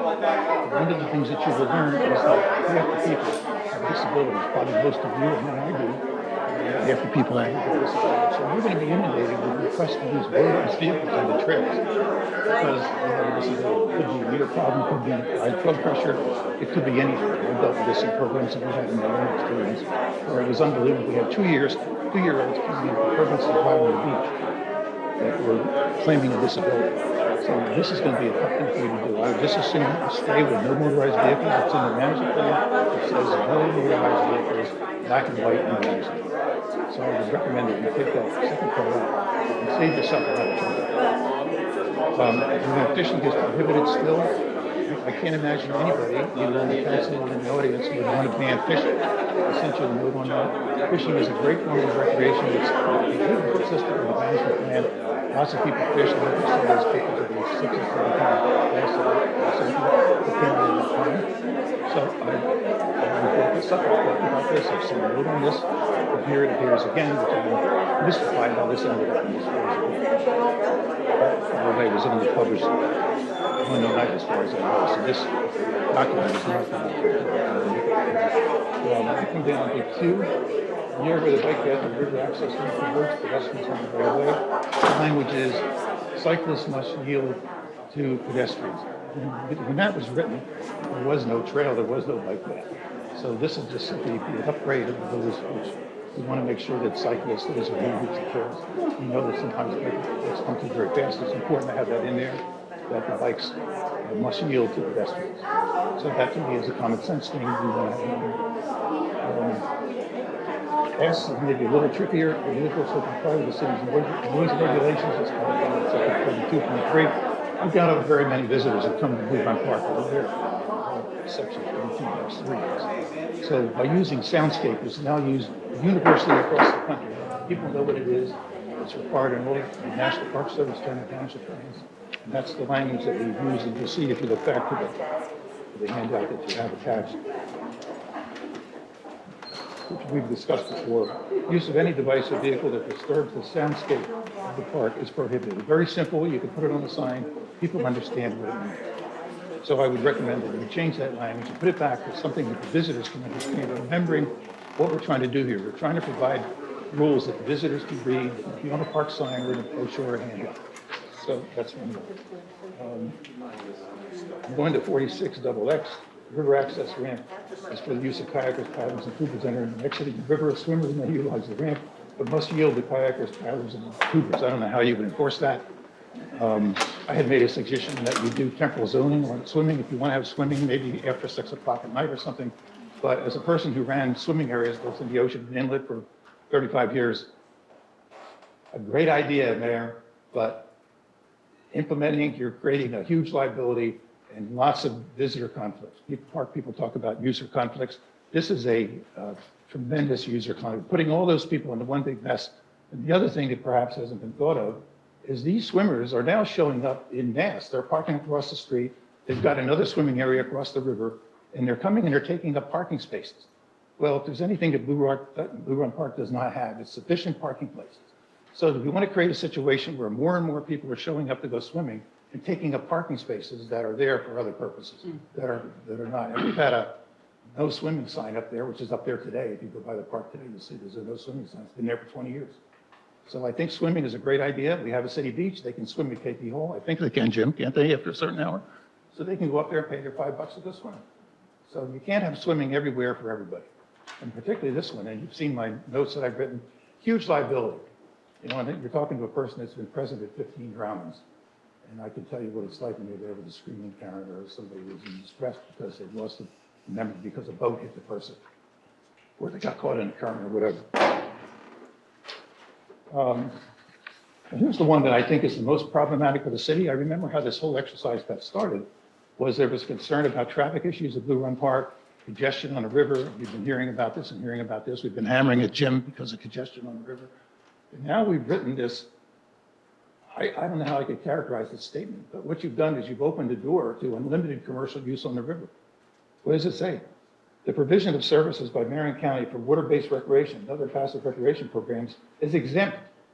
So if one of the 15 or 20 licensees up at Marion County gets approval from Marion County to use Blue Run Park, well, they can come to Blue Run Park. So what you've done is And actually, it even goes further. It says this exemption shall include, but is not limited to transportation services performed by Marion County. Could be anything. And if we're trying to reduce and control the use of Blue Run Park and come back to what the park is for, it's for park visitors. It's not for commercial use. It's not for jobs. It's not for payroll. Blue Run Park was purchased as an open space program of the Florida Forever program. It's to provide passive recreation for visitors. It's not an economic program. That happens around the park. That doesn't happen in the park. So we want to carefully manage the amount of commercial use that we have inside the park. The only governmental use that has been approved over the years is the KP Whole Shuttle. And I think that should be approved. That's a valid use, and that's been approved for many years. It's been going on, and I think that's acceptable and compatible.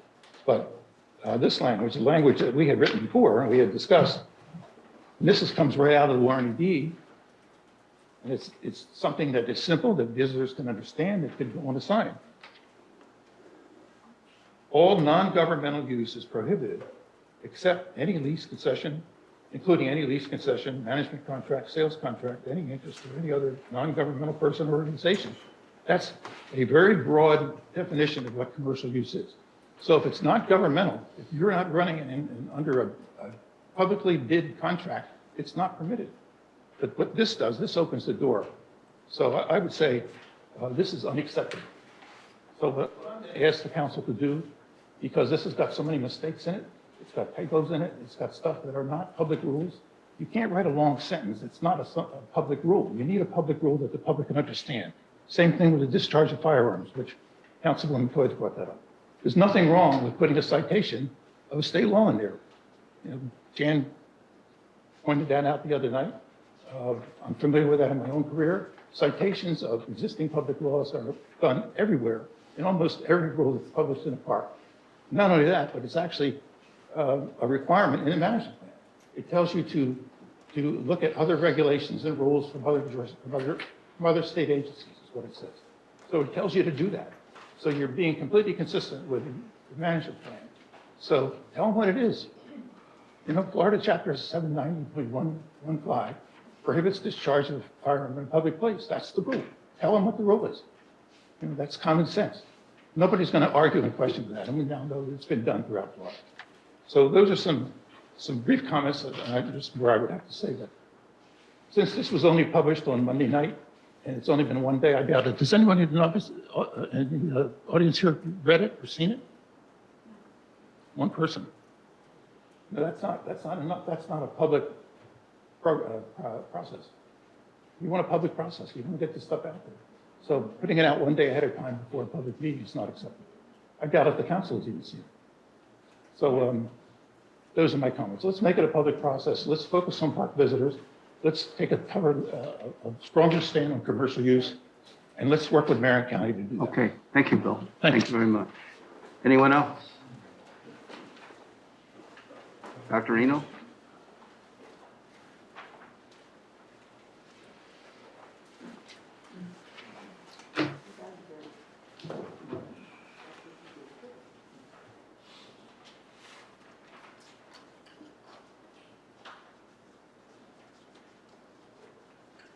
I'm Bert Eno. I live at 9220 Southwest 193rd Circle. I'm the president of RRC. I think most people know that. And it concerns me for the sake of the protection of the river as to what's going on here. And I've said that before. First of all, I want to say that the council needs to listen to the expert if there's an expert that can speak to a topic. And as far as this topic, rules and regulations in the park is concerned, Bill Driver is the expert. He is best known all over the country for his work in parks. And I wouldn't second guess his knowledge in that respect. I don't understand how the changes occurred to a couple of these items that are indicated here between the workshop and now. Who did it? Well, whoever did it has done it wrong. And I agree entirely with Bill on his point of view on all of the items that he mentioned. The interesting part of this is too that right on the first page, line 21, right from the very first draft, I've wondered if this was ever going to be seen and corrected. It says legislative underscoring. I think it's legislative, and it's still there. I do not understand on line 64 what unauthorized motor vehicles are. It refers to these unauthorized motor vehicles being prohibited beyond the parking area except for those used for accessibility by persons with disabilities. There's no definition of what motor vehicles are unauthorized. It's very bad wording, to say the least. The next thing that I'm very, very concerned about is line 113, where this refers to prohibition on commercial use. And it says commercial use of the park is prohibited except for by written agreement approved by the city and the Florida Communities Trust. Turn over the page and look at item C, the provision of services by Marion County for water-based recreation and other passive recreation programs is exempt from this section. Such exemption shall include but is not limited to transportation services performed by Marion County. How did that get in here? That negates what's in the first paragraph I read. That doesn't make any sense at all. And it opens it up entirely for any kind of use, not just shuttles. And that's what it should be all about. I also take issue with what has been written on line 129. The possession and discharge of firearms in the park is regulated and shall be enforced pursuant to state law. What state law? Who knows what that state law is? I got to go searching for that state law. And it also indicates that maybe this firing of firearms in the park is allowed. It's just regulated in some way or another. And nobody's going to understand that from this rule. Regulated how? Why don't you put it like it should have been, like it was, and was changed by somebody who clearly doesn't know what it means to write park rules and regulations. Thank you. Thank you very much, Dr. Eno. Anyone else? Yes. Mr. Porter, thank you. Mr. Porter, I just like saying your name. Reminds me of my daddy. There you go. It's a good name. It is. Dave Porter, 11835 East Blue Cove Drive in Dunnellon. I just have a couple of comments on the draft ordinance. First of all, the comment on the definition of commercial vehicles is sweet. So you hit the sweet spot on that, which is that monies can be received both any kind of transfer. Doesn't have to be on site. So the benefit of that is that it includes PayPal or anything else for people that is on Facebook that's picking up people. And that's really, in my mind, an undesirable thing for the city because they're not insured. You can't control them. Can't get any kind of feedback or anything like that. So that part is sweet. I sent everyone a request to add on line 121 and 122 to add a little extra to that statement to include that the provisions for any service performed within the boundaries of Blue Run Park to add our service performed for individuals or their equipment using Blue Run Park.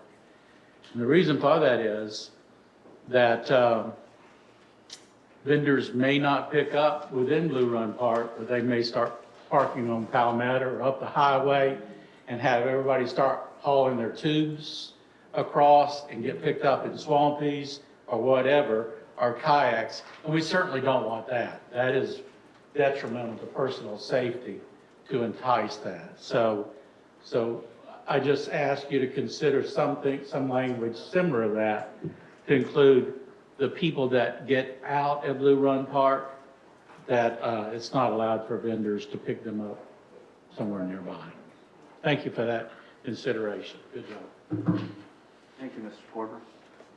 Anyone else? Yes. Art Jones, 12163 Palmetto Way. Just a couple of comments. I understand with the nitty-gritty of what they're saying at these rules. And just a couple of things rang out to me. One of them being no motorized vehicles for disabled people. I ride that bike trail a lot, and sometimes I do see somebody in a little motorized thing, and bless their heart, you know, they're out there, they're living a little life, they've got somebody with them. You know, I think that there's space for them there too. So I want to defend that a little bit. You know, we don't want to overrun, but I don't really think that's going to happen. And then the other thing is with the fishing. I understand that people fish all over the river, but we don't really want them fishing right from the kayak launch and right there where the tubes are, because we don't want the hooks out there. If down the road you put in some more boardwalk or something there, maybe some fishing would be appropriate. I noticed that on the bike trail, they don't have fishing from the bridge that crosses the Withlacoochee River either. However, some people do fish there, and I can see why they say don't, because sometimes they leave stuff all over the place. You know, the bait and everything is just kind of left there, and it's like, ooh. You know, and you have a lot of people on the trail with dogs, and they run around, guess what they're going to hit first? So I understand, you know, both sides of that coin, so I'll leave it up to the council to figure that one out. And then the swimming, I think that when people get out of their kayaks, a lot of times they're going to be in the water swimming for a few minutes, so trying to make it illegal doesn't make sense. Until those bathrooms are built, we know what they're jumping out of their kayaks to do. They're not going to stop them. So, you know, it's just a couple of those things, but, you know, but it's a beautiful park, and I hope in the future, you know, maybe even the boardwalk could be expanded a little bit more. In Crystal River, they're building a river walk around the bay, and that's kind of like the premier park. That there's a lot of shoreline there where there are no houses right on the other side because of the island. It actually, the end of the river would be a beautiful place to expand accessibility to it. All right, thank you. Mr. Jones. Thank you very much. Would anyone else like to speak?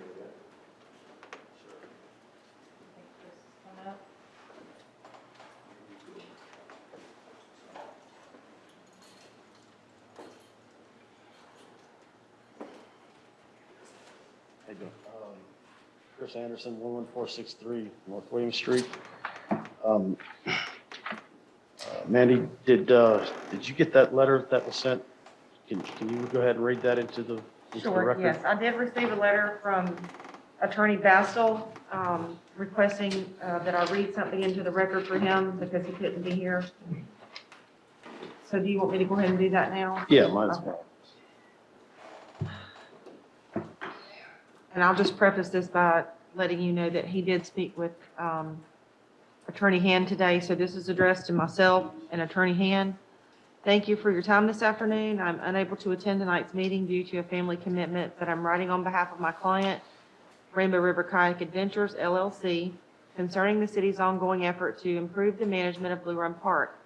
I respectfully request that you share this letter with the mayor and members of City Council and read its contents into the record.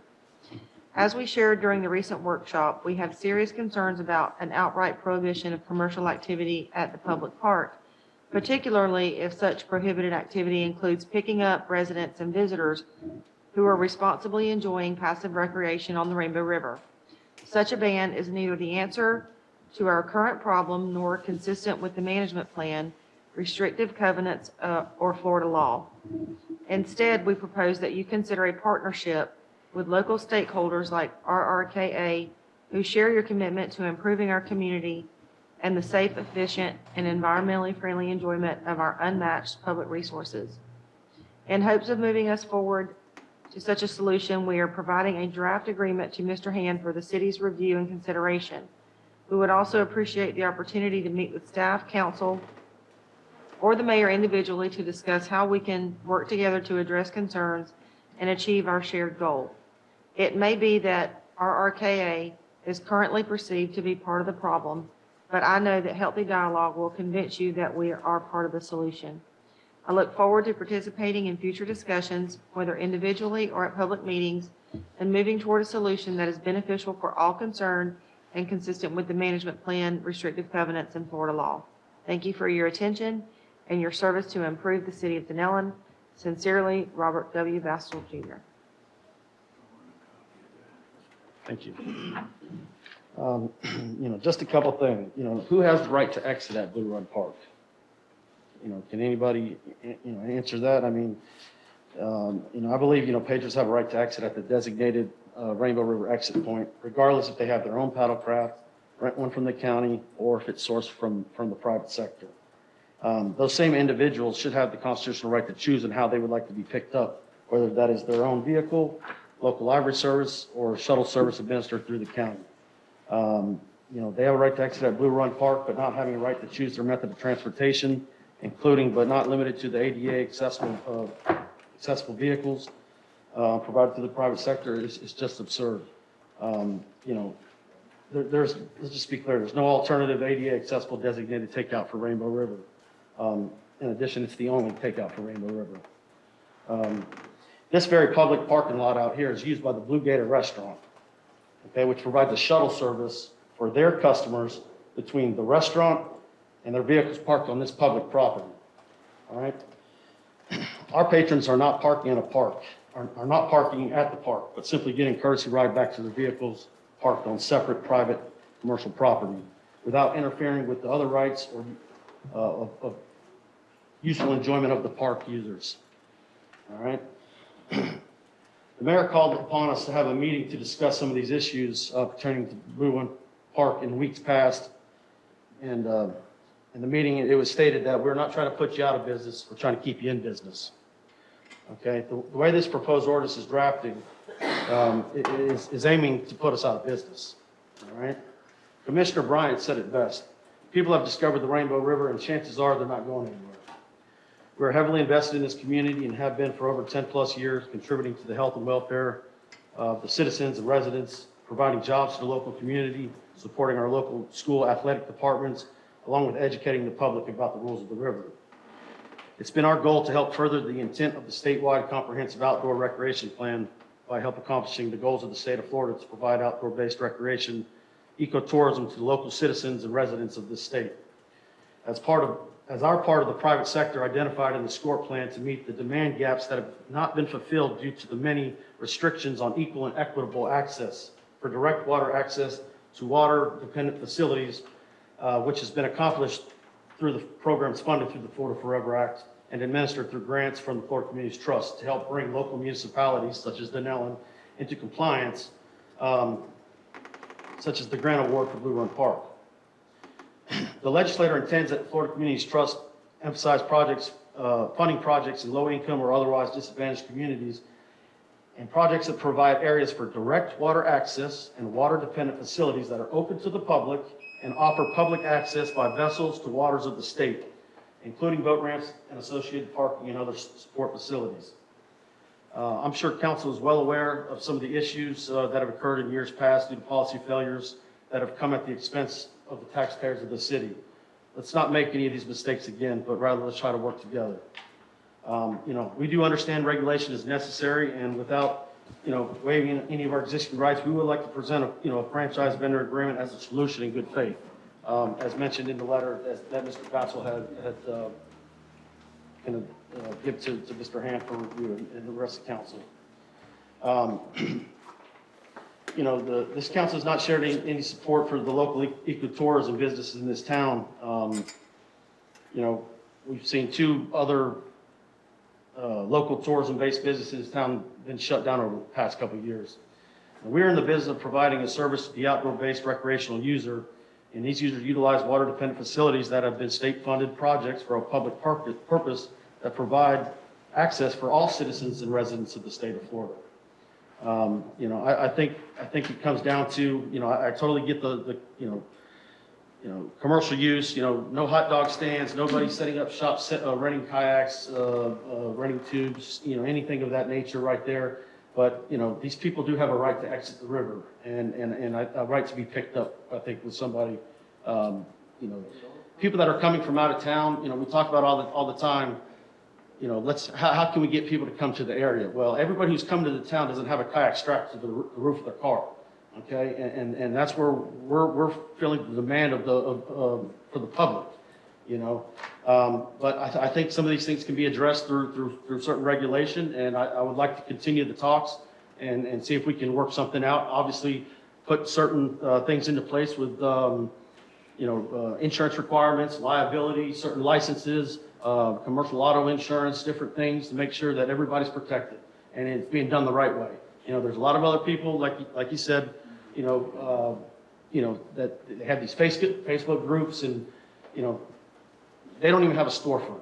We've got a storefront in this town. We're taxpayers, we're citizens. I mean, I've been hammering that. We're trying to work with the community here. And I think to put something in place that's going to outright, pretty much try to put us out of business is not the way to go. I think we can work together and accomplish this. And I sure hope council's open for it. Can I ask some questions? Sure. Okay. Just real quick, you provided also the numbers here, correct? That was from Mr. Couillard. Oh, that's from Mr. Couillard? Oh, never mind. Okay, so just on an average, without doing Mr. Couillard's or Marion County's business, not Mr. Couillard's, what would you say would be kind of what are you assuming that, how many kayaks are you putting out there without doing it through the county? Does that make sense? I'm sorry. When you're renting out private kayaks without doing it, because don't you rent out kayaks without doing it through the county? Yeah. Okay, Well, I can tell you today, I think we had about maybe 15 boats on the water. 15. So on a good hot day when it's not going to rain, maybe. I mean, in the heat of the summer, on a busy holiday weekend when everybody's coming to town, yeah, I could have 50 boats out there. 50 boats, but that's for the whole entire day. Yeah. About I how mean, much? obviously that number can change. I mean, I don't have any of my numbers in front of me, so I don't want to, I don't want to quote you the wrong numbers, but I Just mean, an I estimate. can go back and try to do some further research. And that would be nice if you would do that, just kind of let us know how many tubes you put on and kayaks on a hot day. Well, cold. tubes, we do a very limited amount, and we've stuck to that amount that we've agreed to as of last year during the COVID shutdown and all of that. So Thank you. we could definitely put a lot more tubes, but that's not our intention. And we're not in that's, so I appreciate it. Thank you. Thank you, Chris. Or Mr. Anderson. All right. Anyone else like to speak before we, okay. Julianne?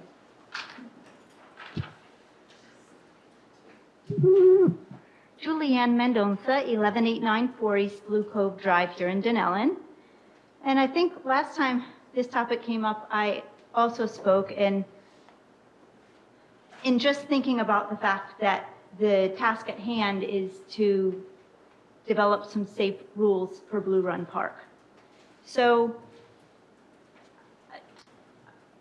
I pay respect to people like Bill Vibbert who have done this all of his life, and I do hope that we listen to him and that we take his direction. I know he's spent a lot of time and energy and ink at this, and I think we're really fortunate to have someone like him in our community who is an expert, who has done this all his life, and for us not to listen to him, I think would just be foolish.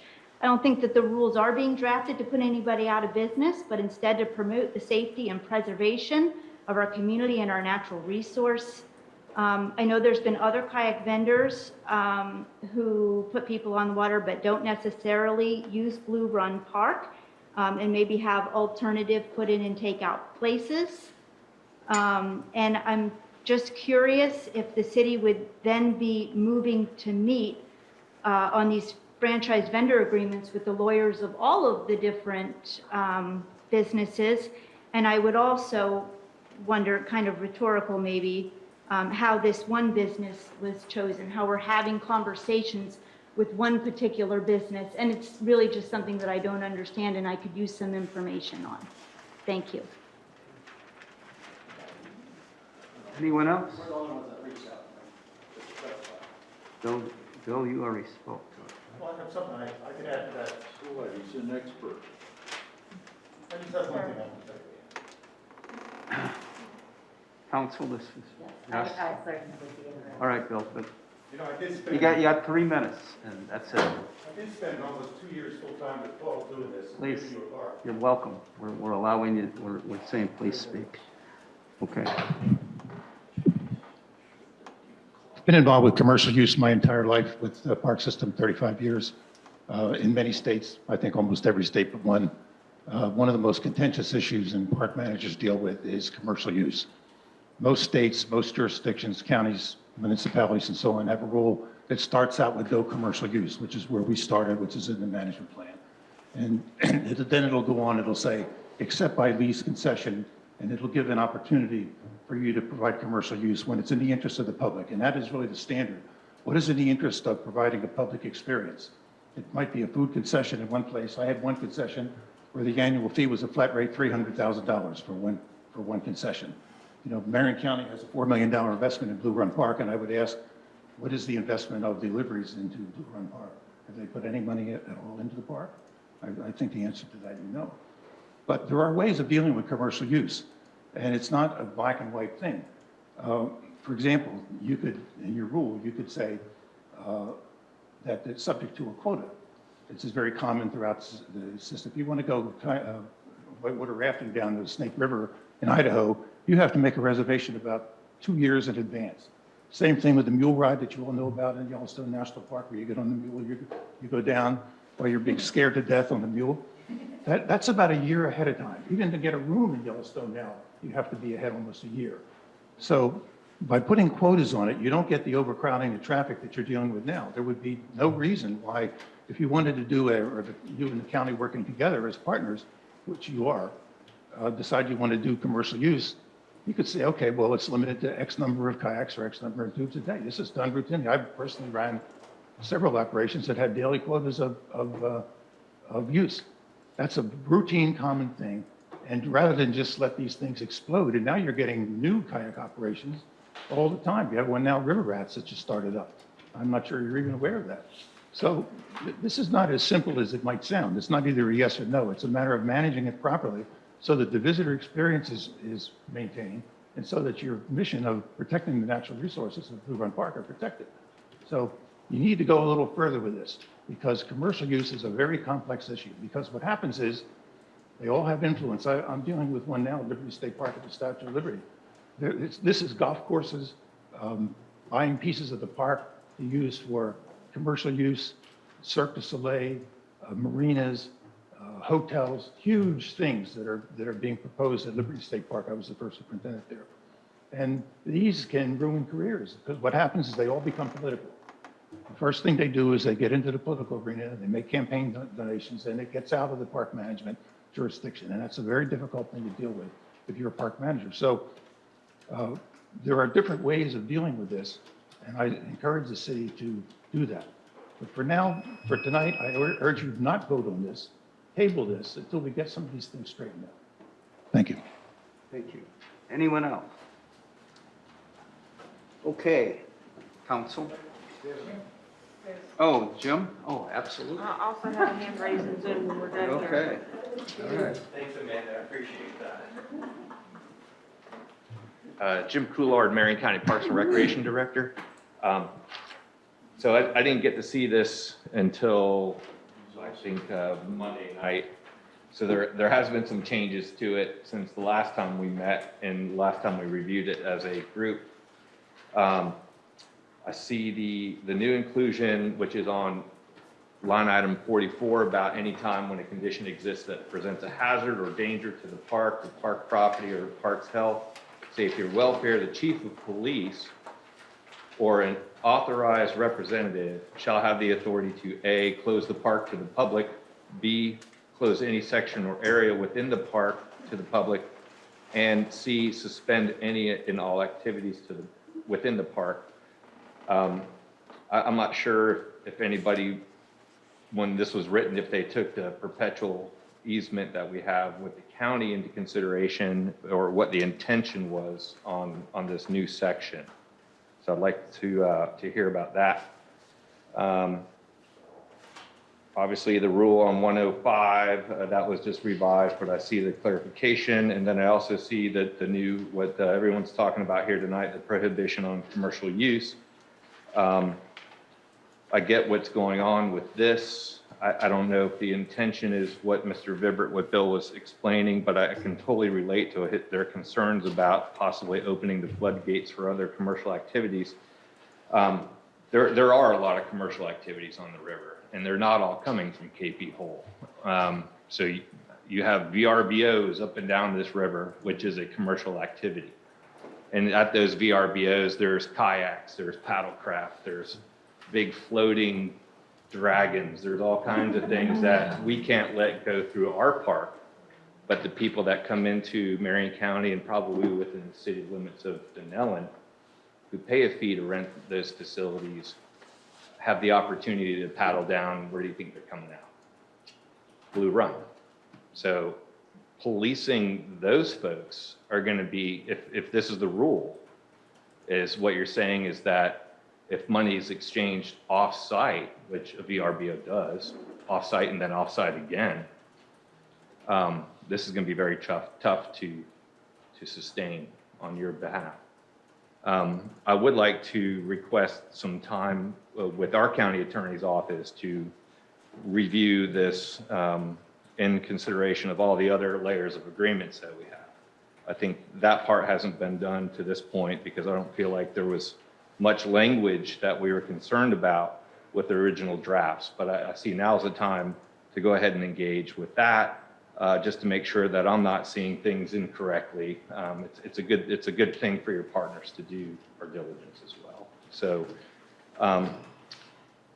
the zoning and everything that Bill was talking about is correct. I mean, the quote is another fancy way of determining that would be a carrying capacity. And that's been something that we've talked about on the river for many, many years. The thing about carrying capacities is that you don't know what the outcome's going to be. The outcome could be the river can sustain 500 tubes a day. It could be 5 tubes a day. And when those carrying capacities are established, that's what you live with. So I think over the years and years and years that I've been involved with this park and with the department, we've been very careful about entertaining carrying capacities. And I think the last time I spoke with Commissioner Bryan about it, and she's still recovering, so she sent me her regards to let you know that she wished she could be here today, but she couldn't, was that we're actually leaning in favor of going after a carrying capacity.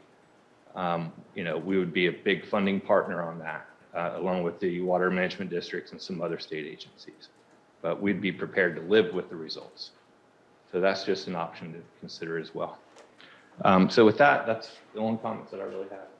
I do believe that there's been some interesting comments made here tonight, and I hope you take them all into consideration. All right, Ms. Coulard, we're going to go through this. If you want to hang in, you can. We sit in the front row and make comment as. All right, is there anyone else that would like to speak to this? Okay, council, you got it. Now, going in, it's almost 8 o'clock and we have a lot of work to do. So there's a very good chance we might have to, on the 1st, where we already have a special workshop on the budget, this might wind up on the 1st. So let's see where we're going with this tonight. Let's start off on line number 33, Blue Run Park, authority to establish additional rules and regulations. 35, 36, 37, 38 pretty much are saying to the city council that you have the authority to add additional rules and regulations beyond what's here through resolution. A park is a living, breathing thing that changes from time to time based on the needs of the park. So the city wants to make sure it has the authority to adapt to those situations within the agreements that we have. When you go to Number 42, the authority of the chief of the police or an authorized representative. This is a safety issue that at any time when a condition exists that presents a hazard or a danger to the park property, and/or the public's health, safety, or welfare, the chief of police or an authorized representative shall have the authority to close the park to the public, close any section or area within the park to the public, and to suspend any and all activities within the park. This is to give us the authority in a time of danger, time of emergency for the chief of police, as he did before when we had the COVID crisis and no one was honoring the COVID crisis. They were not honoring social distancing. He stepped up and said that he would like to close the park. So I have a question. Who wrote that? Who, because they, according to Mr. Driller, that wasn't in there the original time, so. That came, from my understanding, at the direction of council at the last meeting, where it was indicated that there needed to be some rules in there to provide the city, at least make it clear that in an emergency situation, there needs to be some ability for the city to deal with that. The language itself is taken from Hillsborough County, I believe, and standard in county ordinances, establishing the ability of law enforcement when there is such a situation to implement that. In addition, yes, of course, all documents were considered, as well as the perpetual use agreement and the 2007 interlocal between the county. Certainly, there's no intention for this rule to infringe in any way on county access on a normal daily basis. This is, again, for dangerous and emergency situations. Thank you, sir. Okay. Do you have a question? Question? Oh, yes, Ms. Kenny, please. Well, I don't want to interrupt you, you know, where you're going with this, but I am confused about one thing, and that is, at our last workshop, we were given a list of what was called a template, and it had approximately 21 plus rules. And what I liked about that particular template is that it was short and concise enough that the public could understand them, that the rules could be printed.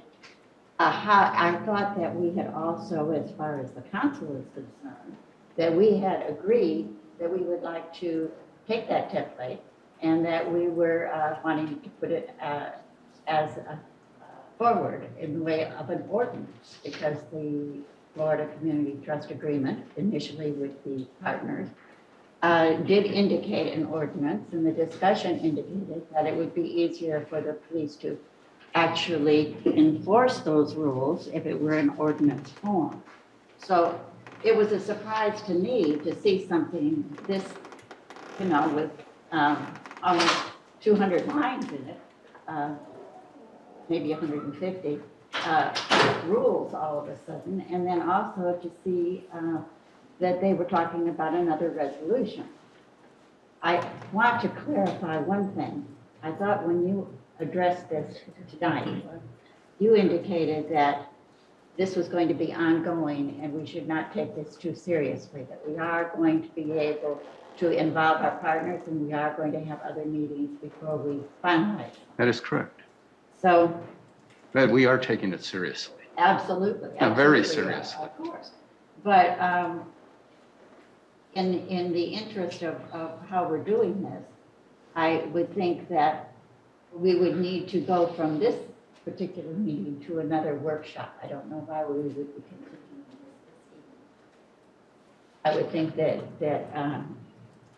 we're really digesting an awful lot. And I said, Ms. Kenny, I did say that we're probably going to have to, maybe. I wanted to encourage that. Maybe on the first, yeah, maybe on the first, we're going to do this again. I realize, that's the Yeah. first thing I said, it's 8 o'clock and we got a lot of work. Right. I just wanted to make those points. Thank you. Mr. Hand, would you? Well, two things. I think, and it was my understanding at the last workshop, this was going to be brought back to the workshop in September. However, when council indicated that it wanted to have a special meeting to address the police station, this also got put on. And of course, the ordinance was turned around as fast as possible to have it on the meeting for discussion. And I don't think it was ever at least it wasn't indicated to me that there was any intention of taking any type of final action tonight. I think that, at least it was my understanding that this is something for ongoing discussion, and it's a discussion tonight to move to a workshop, perhaps more workshops, before it goes anywhere. The other thing that, to point out with rules and so forth, some of these are rules for conduct of the public. Some council has directed, to be drafted for administration of the park. When it comes to individual rules, you have to construct them so they can be specific enough to be designed for enforcement. And I can certainly understand an issue with having a very long rule on a very small sign and having conciseness. You normally find that in an administrative code, not in the park rule. So what we're looking at here essentially is an ordinance for an administrative type code.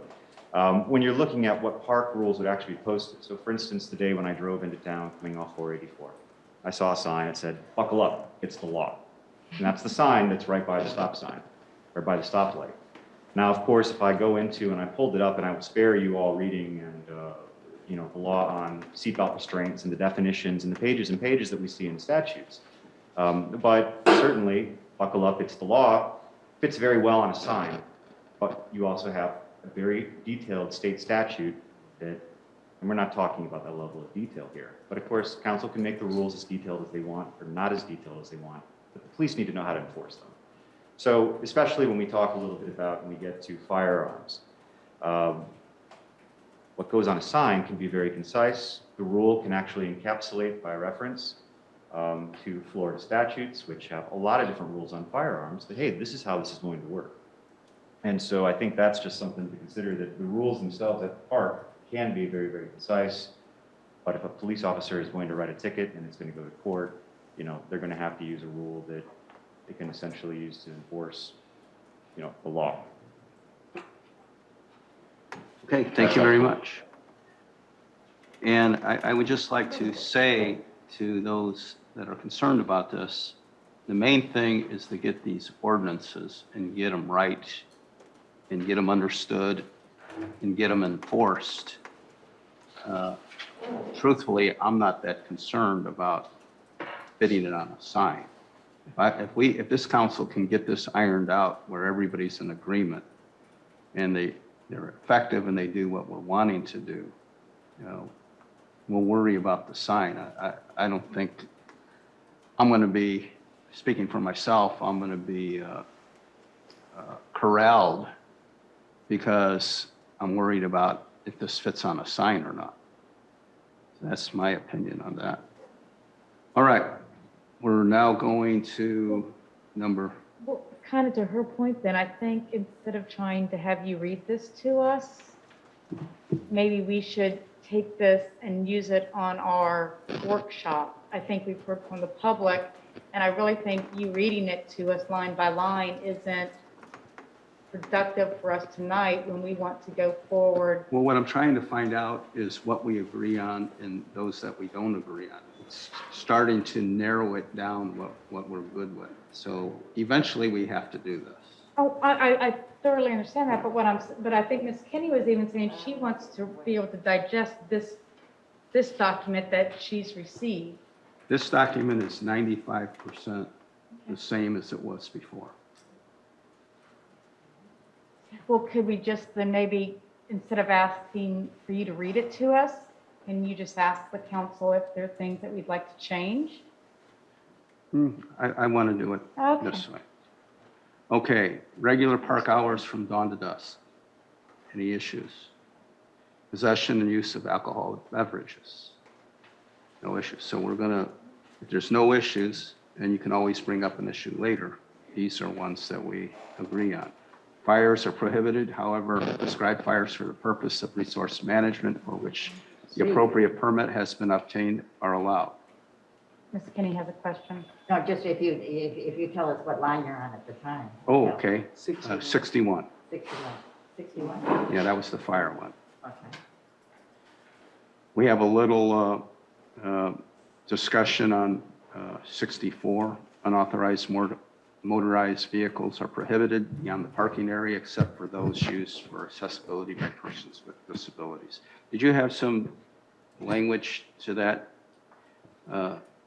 Andrew, that Yes, for the ADA, it's important to allow accessibility for individuals who have disabilities. If there's a concern with it as written, which is taken from the rules currently as they're written, it could simply have a one-word change that states unauthorized motorized vehicles are prohibited beyond the parking area except for those necessary for accessibility by persons with disabilities, as opposed for used. Unauthorized, if council, I can address that to council. Sure, please. Unauthorized came from the language suggested by the county at the last meeting, and that was what what council had asked for in that. So if unauthorized would like additional detail, then we can add that, but it's essentially talking about administrative type vehicles, vehicles for maintenance, lawnmowers, that type of thing, you know, whatever's done out there. You use the word vehicle, that could be a car. Okay, sir, it is now the council discussing this. Well, could you use the word government in there instead of unauthorized? Well, government might be though, that we might hire it done, so, you know. Could I make comment, please? Yes. Yeah, I think this ordinance has to stay. We have this idea of barring people who must use motorized vehicles to enjoy the great outdoors. It has to stay. I like the idea very much about putting, except for those necessary use, must use for accessibility. Term unauthorized, you could put perhaps an example, since it is an ordinance, it's not going to be on a sign, but writing the ordinance in this document, that's going to be ordinance, you could just give examples as other parks have, such as scooters.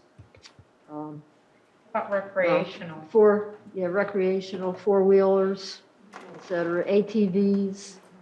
Put some examples down in the ordinance, but on the sign, I think unauthorized fits well. People understand what that means. And if you would like it to read a little bit differently in the ordinance, I mean, it could say something along the lines of motorized vehicles except for administrative vehicles. That's obviously going to be something that is Okay. approved by the county or by the Right. city. Unauthorized, I think, captures it, but if that's a concern, unauthorized doesn't bother me, but we could tailor it more that way, and that gives you a little bit more specificity. If that's, objectionable, certainly I can go in that route. I like Or that idea. administrative. All right. Mr. Coulier, do you have comment on this? I'm sure you have this kind of language in your parks. You do? And you're comfortable with what you have? Right? Is your language different than the direction that council is leaning to? Without reading it, trying to get it off my mind verbatim, I don't really want to give you an opinion on it, but I think you're heading in the same direction. It's basically to the lines of the council was saying, it's not everybody's allowed to go into a spot or motorized vehicles prohibited beyond this point, but the county always has the ability to allow them access to county lands where the public wouldn't be allowed to. So it's just a matter of finding the most commonsensical language that kind of encapsulates the goal. So the goal here, I believe, is not allowing people not allowing vehicles beyond a certain point unless they're authorized for maintenance or in accordance with the Americans with Disabilities Act. Very good. Okay, thank you. All right, so number 6465D, that is one we still have to work on. So what I'm trying to do is narrow this list down where we've got them that we know are good, we're comfortable with it, the county's good with it. And then as we continue to meet, we'll iron out the ones that need ironing out. 67, overnight use or camping is prohibited. 69, pets must be on a leash and controlled at all times. The owner must clean up after them. Removal or cutting of vegetation is prohibited except for maintenance purposes. Collecting or harassing wildlife in any stage of life or form is prohibited. Good on that, I'm sure. 75, there's been some discussion on fishing just being prohibited throughout the park. Yes, Ms. Williams? Back to number 69. 59, 69. 69. Yeah, 69. Yes. About the pets. Pets must be on the leash and controlled at all times. The owners must clean up after. Is there anything called the pet waste station? I mean, if they're cleaning up after their pets, where are they gonna put the waste? I saw a guy on the trail the other day and he was picking up stuff, and I'm assuming it was a waste. And he was walking with it in his hand. He didn't want to just leave it. Do we not have that at Blue Run Park? I mean, along the trail somewhere, there should be like a waste station or something. There's none along the trails that I've ever seen, but that's a really good idea to have the stations where you can. That can be something that's done for like. Okay. Okay, good. Very good idea. I think the fishing being prohibited is something that's going to need discussion, so let's just say that we're going to come back to that. Well, I had a question Okay. about that though, because if, back in 2008, when they put it in there, and I know it was because something about alligators, or I remember you said there was a reason that they did it. How can we unprohibit it if it's already in the management plan? So here's what you have. There's two versions of the management plan. There's one from February 2008 and one from March 2008. For the history, I've never received any indication that March 2008 was not the one that's adopted and should be used. February 2008 on page 22 states that fishing in the interior pond is on a catch and release basis. So that management plan permits fishing. The March 2008 plan on page 23 says that fishing in the interior pond is prohibited. So to allow fishing, simple change to the management plan. And how that has changed, there's not a process spelled out to how that goes about, but we know that the partners have to coordinate and have an interaction. So that would be something that we propose language. It would go to the county. It would go to RRC, those that created the documents, look at it, come upon a consensus, go through planning, and then be changed very much the way, probably by a resolution, as close to as possible that the original management plan was adopted. And then once the management plan is adopted, which could be coterminous with this ordinance, fishing can be allowed. But the management plan would need to change first to allow the fishing, and then the ordinance can allow it. Switch it on the nose, that's what I was trying to get. So basically, we can't say, yes, you can fish until we say, yes, you can fish in the interior pond, catch, release, however we want to do it, before we get the management plan with the county and. Amended.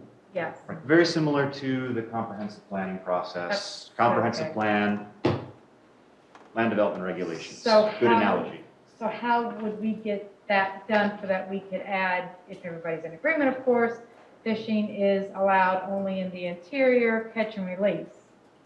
How can we put that in here, but get you to do that? You just have to, right now it's fishing in the interior pond is prohibited. It's just deciding, how that would be replaced in the management plan, what language and how detailed you want to go as far as fishing. And if it's just putting it back the way it was in February, that it's on catch and release, or if it's, fishing, whatever you want to do, and then that goes to the other stakeholders for their feedback, comes back to you. Well, Ms. Kenny? Yeah, Well, I FCC think is that, absolutely has we're to all approve in it. agreement that you want to bring this up in here. Yeah. Yes, we'll bring this one back. We have two management plans that are saying two different things, one month apart. One's saying no fishing and one's saying fishing in the interior pond. And you're saying the one at a later date gets precedent over the one that was written the month before? What I'm saying is, looking back in 2008, that I've never seen any other reason to believe that March 2008 one isn't the one that's most up to date and is the one that's adopted. Some of the history there as far as adoption and so forth, the records aren't exactly clear.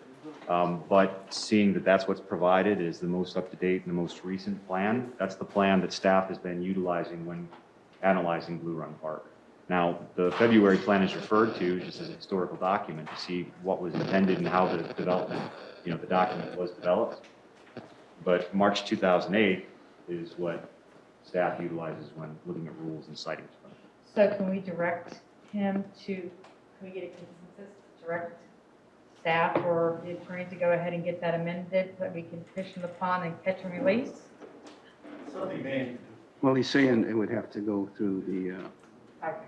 the That's what I'm partners. saying, to start it with the Get it- partners. we want to start. How do we get that ball started, is what I'm asking. And then if we need to, as a council, give Mr. Hand that direction, or is it the staff, then that's what I'd like for us to do tonight, so that we can get this on, where we can do catch and release in the pond.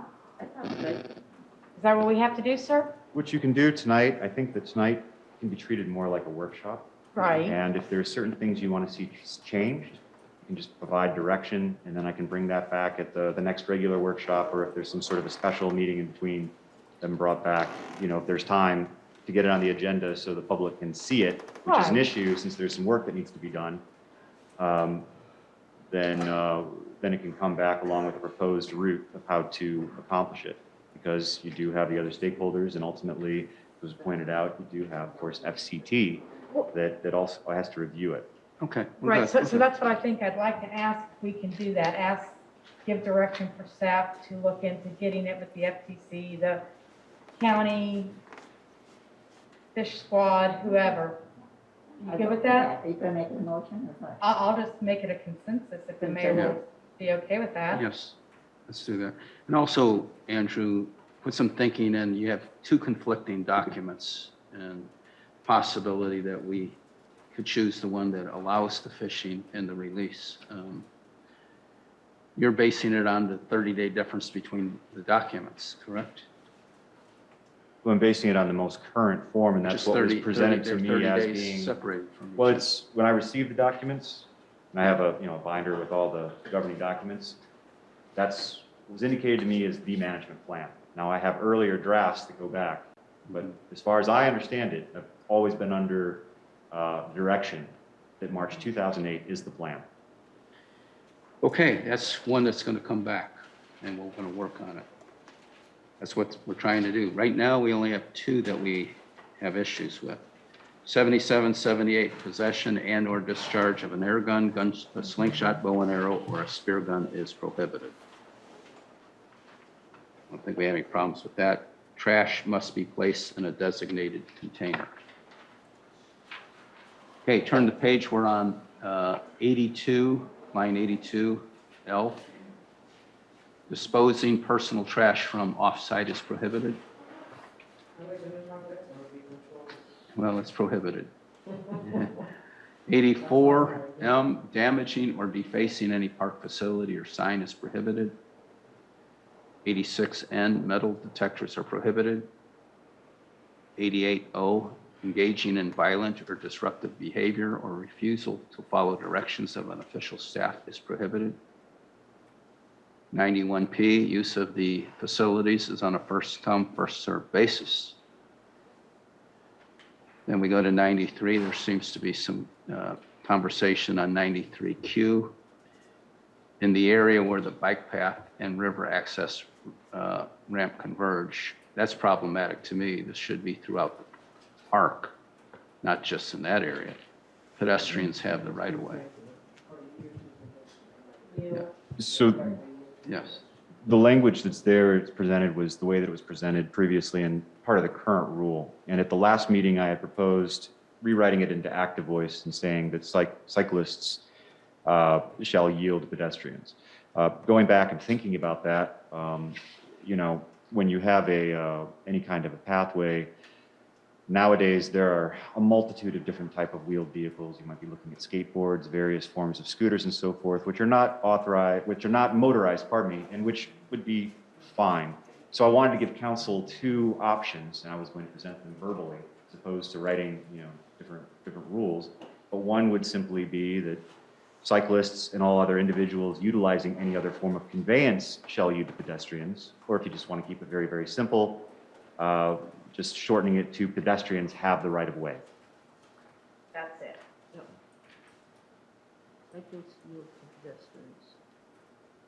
Somebody's not going to know what the one word means.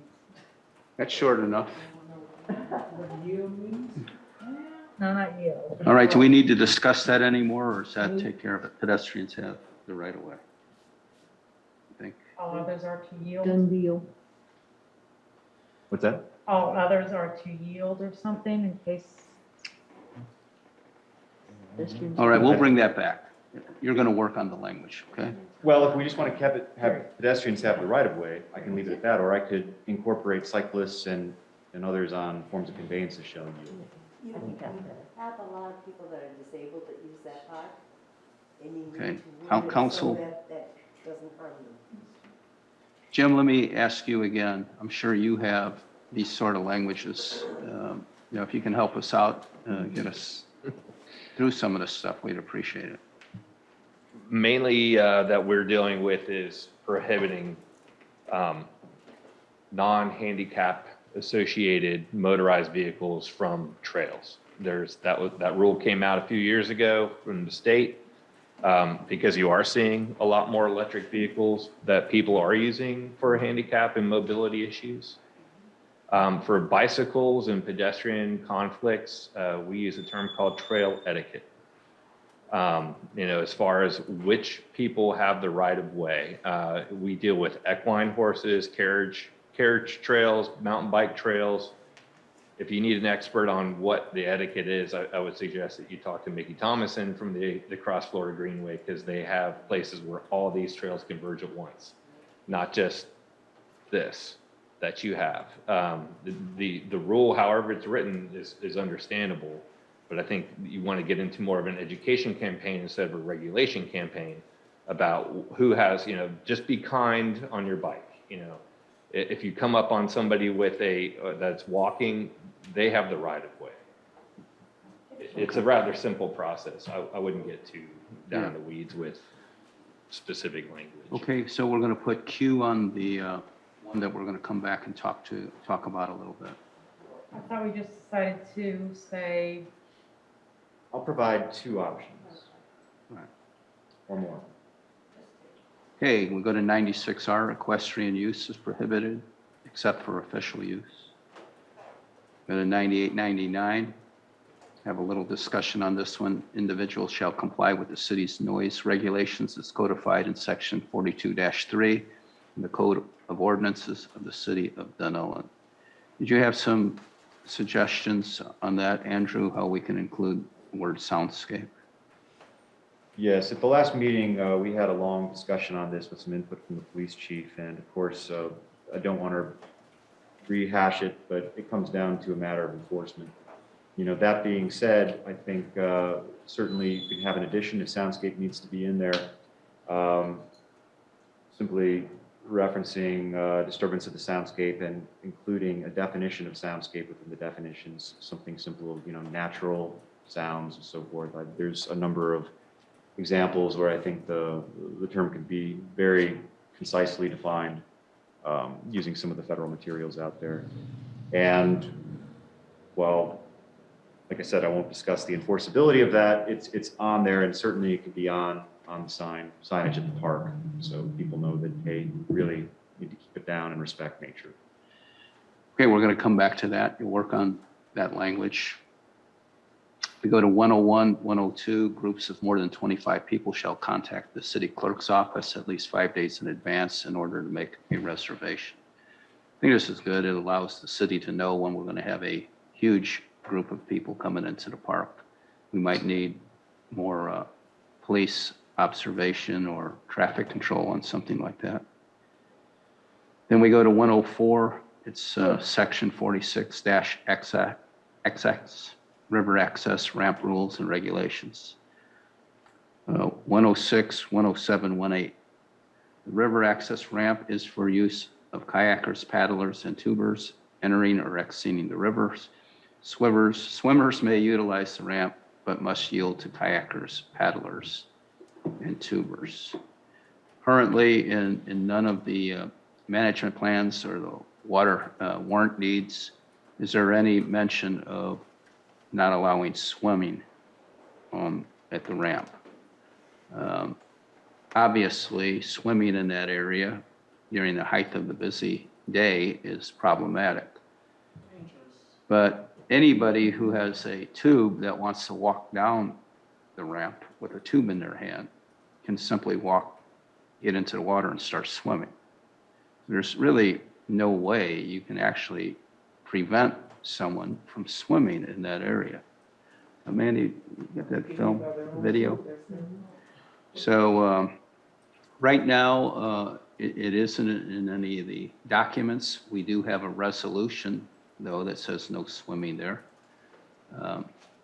I myself have said that come 6 o'clock, the parks are closed. There's basically nowhere to get to swim. It was said that the state park is open till dusk. If you want to swim, you can go to the state park. Truth of that is two things. Number one, you got to pay.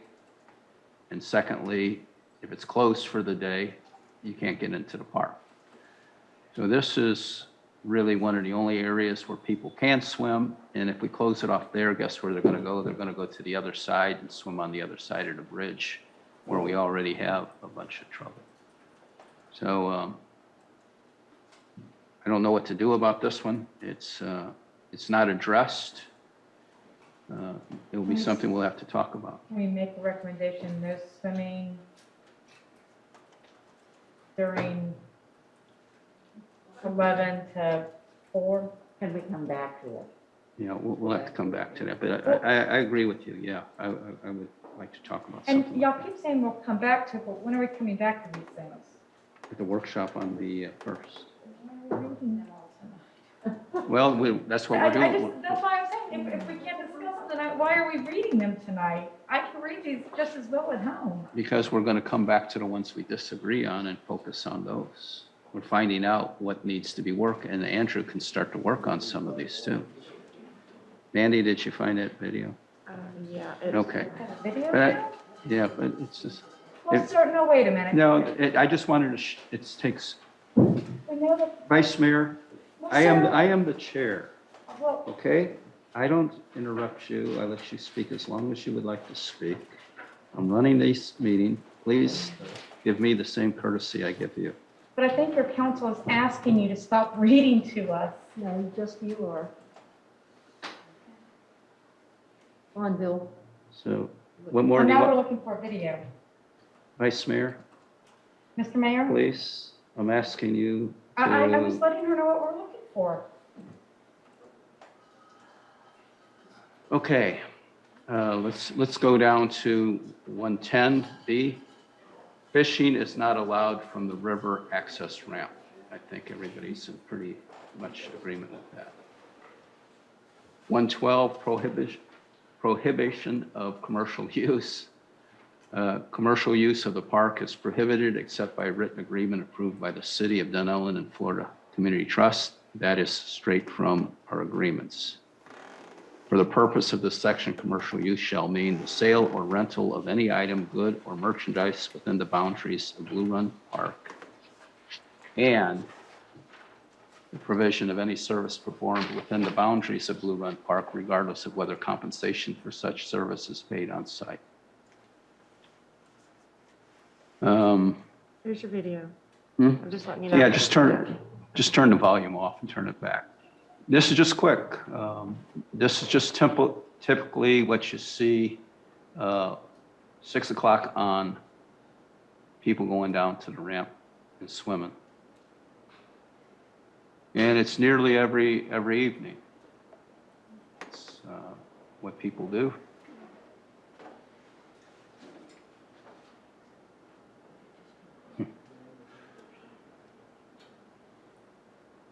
So right now, if we pass that, no swimming, that family right there will no longer be allowed to do what they're doing. That's my point.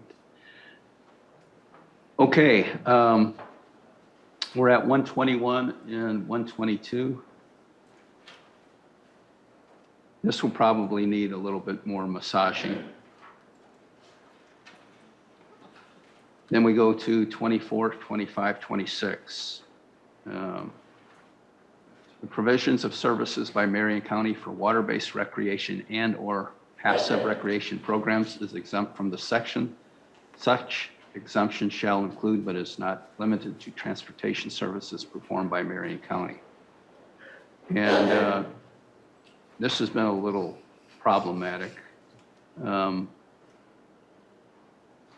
Andrew, you came up with some language that might be a little bit more acceptable than this. Well, this language here, when it comes to the provision of services by Marion County, first of all, that's performed by Marion County's vendors. It's not anyone that just has a commercial pass. That's prohibited by the commercial prohibitions. So this allows the county's vendors to pick up and do as they're needed, as they're guaranteed by the city's agreements with the county. And this mirrors the language in that 2007 ILA. That's where you hear that, or when you read it, that access must be provided for water-based recreation and other passive recreation programs. It's guaranteed to the county. So that's following the documents verbatim in its language. As far as exemptions, what that is stating there, it's just stating that you're looking between water-based recreation and passive recreation programs. If it's that, then transportation is allowed for that, and the county's allowed to do it. To make that a little bit, rein it in even a little bit tighter, instead of that second sentence, it could say, such exemption shall include transportation services performed by Marion County when performed solely for such water-based recreation and passive recreation programs. I know there's been some discussion tonight of quotas and so forth. That's something that, since there are agreements that exist currently that guarantee the county perpetual access to the park and access for these sort of things, that can be rectified or, further delineated within those type of agreements. But the ordinance is just simply stating that the county can do exactly what the agreements guarantee the county that they can do. So you're suggesting such exemption shall include transportation services performed by Marion County or its agent. That's what I kind of put in there, or its agent. When performed solely for such water-based recreation and passive programs. Exactly. You like the idea of putting in or its agent? If you want the language to be more specific, its agent may be a little bit vague, but I can bring back some proposals that make it very clear under contract at the direction of Marion County. There's probably a number of ways to skin it, and I can give that some thought. The idea for that is to duplicate what's currently in place. Marion County, if they decided they wanted to buy their own vehicles or have their agent, I don't know what the current term is used for the person that does that. What's the term, Jim, for the person that you hire to do that on your behalf? Contractor. Contractor, right? And the only question, I looked at this one carefully, the word performed by. Is there a reason why we couldn't use provided by?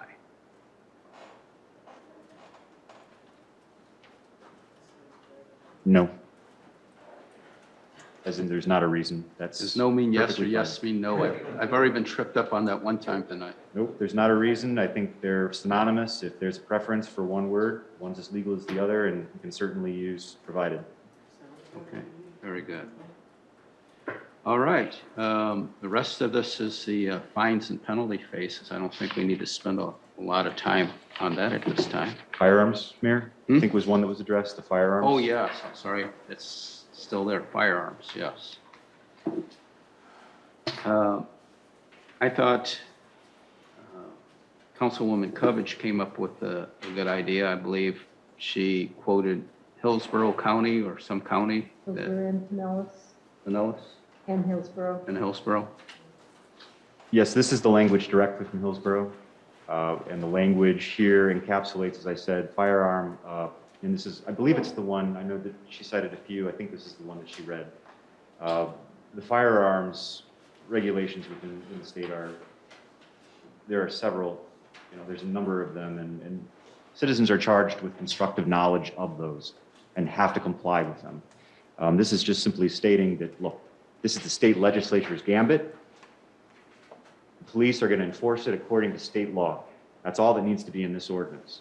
Now, if they want, if greater specificity is wanted on that sign at the park, that would be the place to cite the 79015 and let people know right there. But there's no reason to cite the 79015 here because we're just saying we're following state law. We don't want to get in trouble. We don't want to get sued. We don't want our officials to get sued for not doing what you've said we can't do.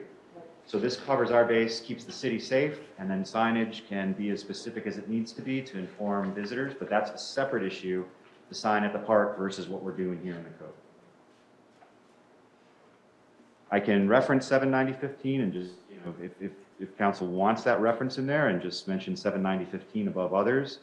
But those statutory, you know, citations do change over time, and that's something else to think about if it's on the sign at the park. If that changes, you're going to have to, you know, cross it out there. You can always reference the the language in there. There's a few different ways to do it and get done what you need to get done. Okay. Do it, and we'll take a look at it at the workshop. Okay, we're about ready to get off of this. So council, this is what we've just accomplished. We're in agreement on everything except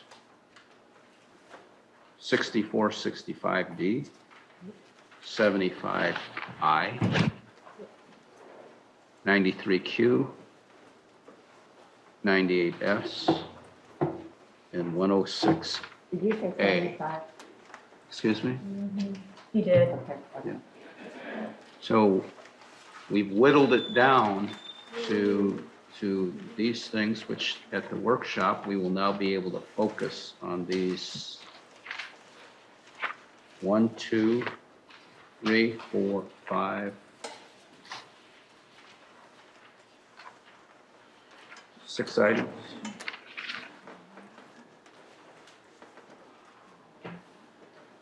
Okay, any, where are we at on this now? As far as, 3. 3?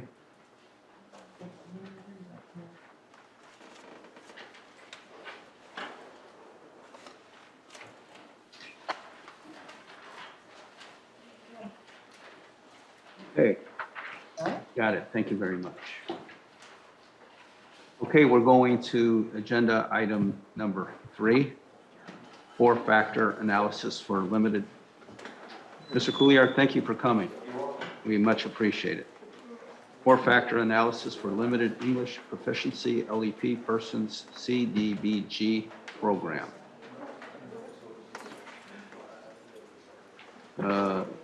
There will be a motion. I move to authorize the mayor to certify the results of the 4-factor analysis as presented. Is there any public comment on item number 3? Mandy? This is Jan. Jan will speak to this. Dan? Okay, Jan, this is you? Okay. This is a requirement for the grant that we're applying for Dunnellon Heights.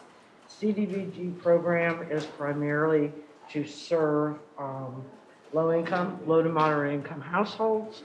So there are multiple requirements that you have to fulfill in order to apply and be awarded grants. This is one of them. It's an analysis performed by the city on the population that will be served by this grant, and census data was used. There is the analysis that's attached to the backup. There are 4 items. One is the number or proportion of limited English proficiency persons served or encountered in the eligible service population, meaning Dunnellon Heights. The second factor is the frequency with which the LEP persons come into contact with the program. Third is the nature and importance of the program, activity, or service provided by the program. And fourth, the resources available and cost to the recipient.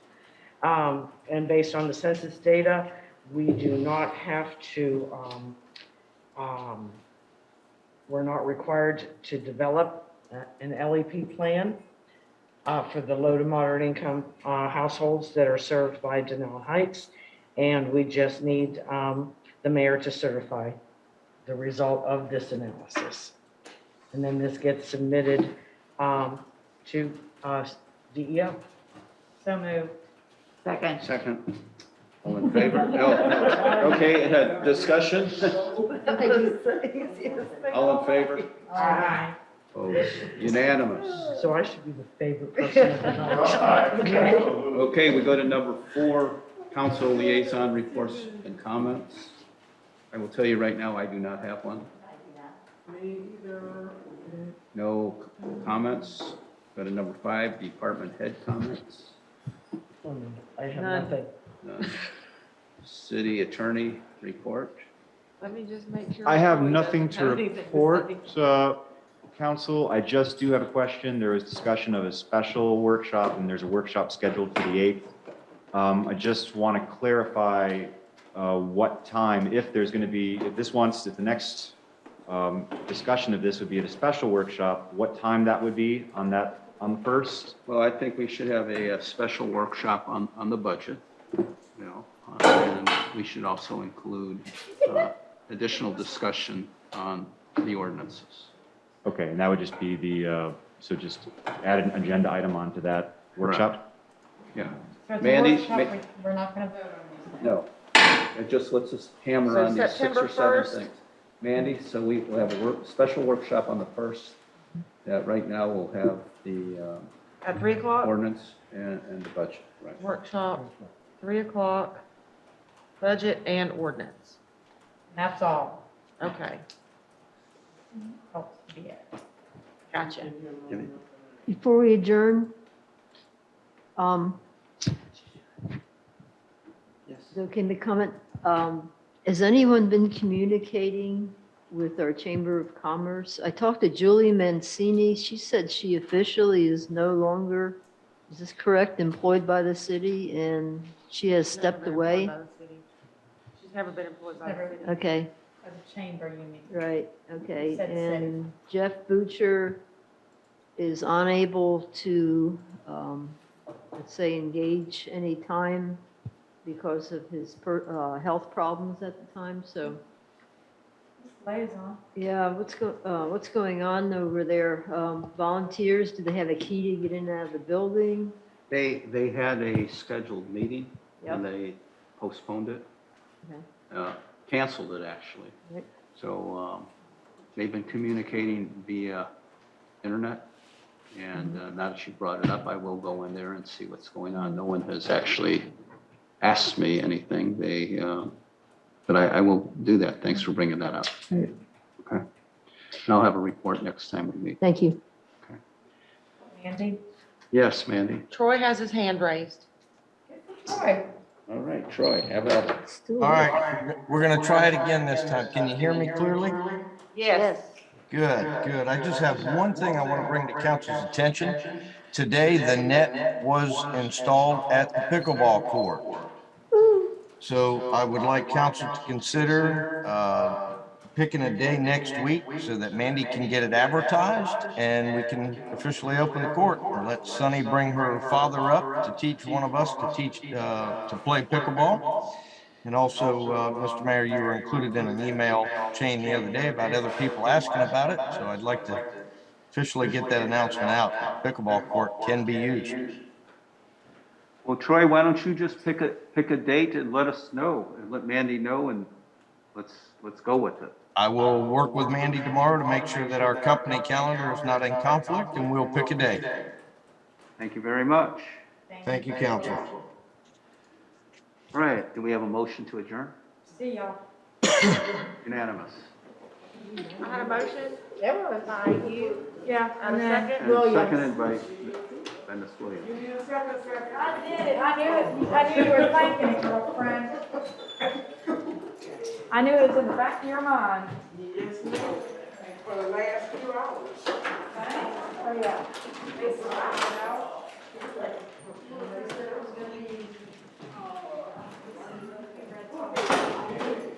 Bye, Mandy.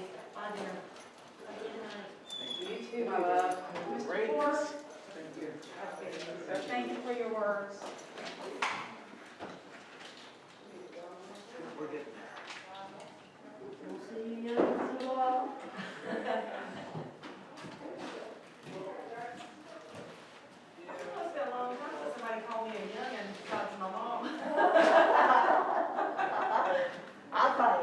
She still calls me a youngin'. You better listen to me, youngin'. Thank you.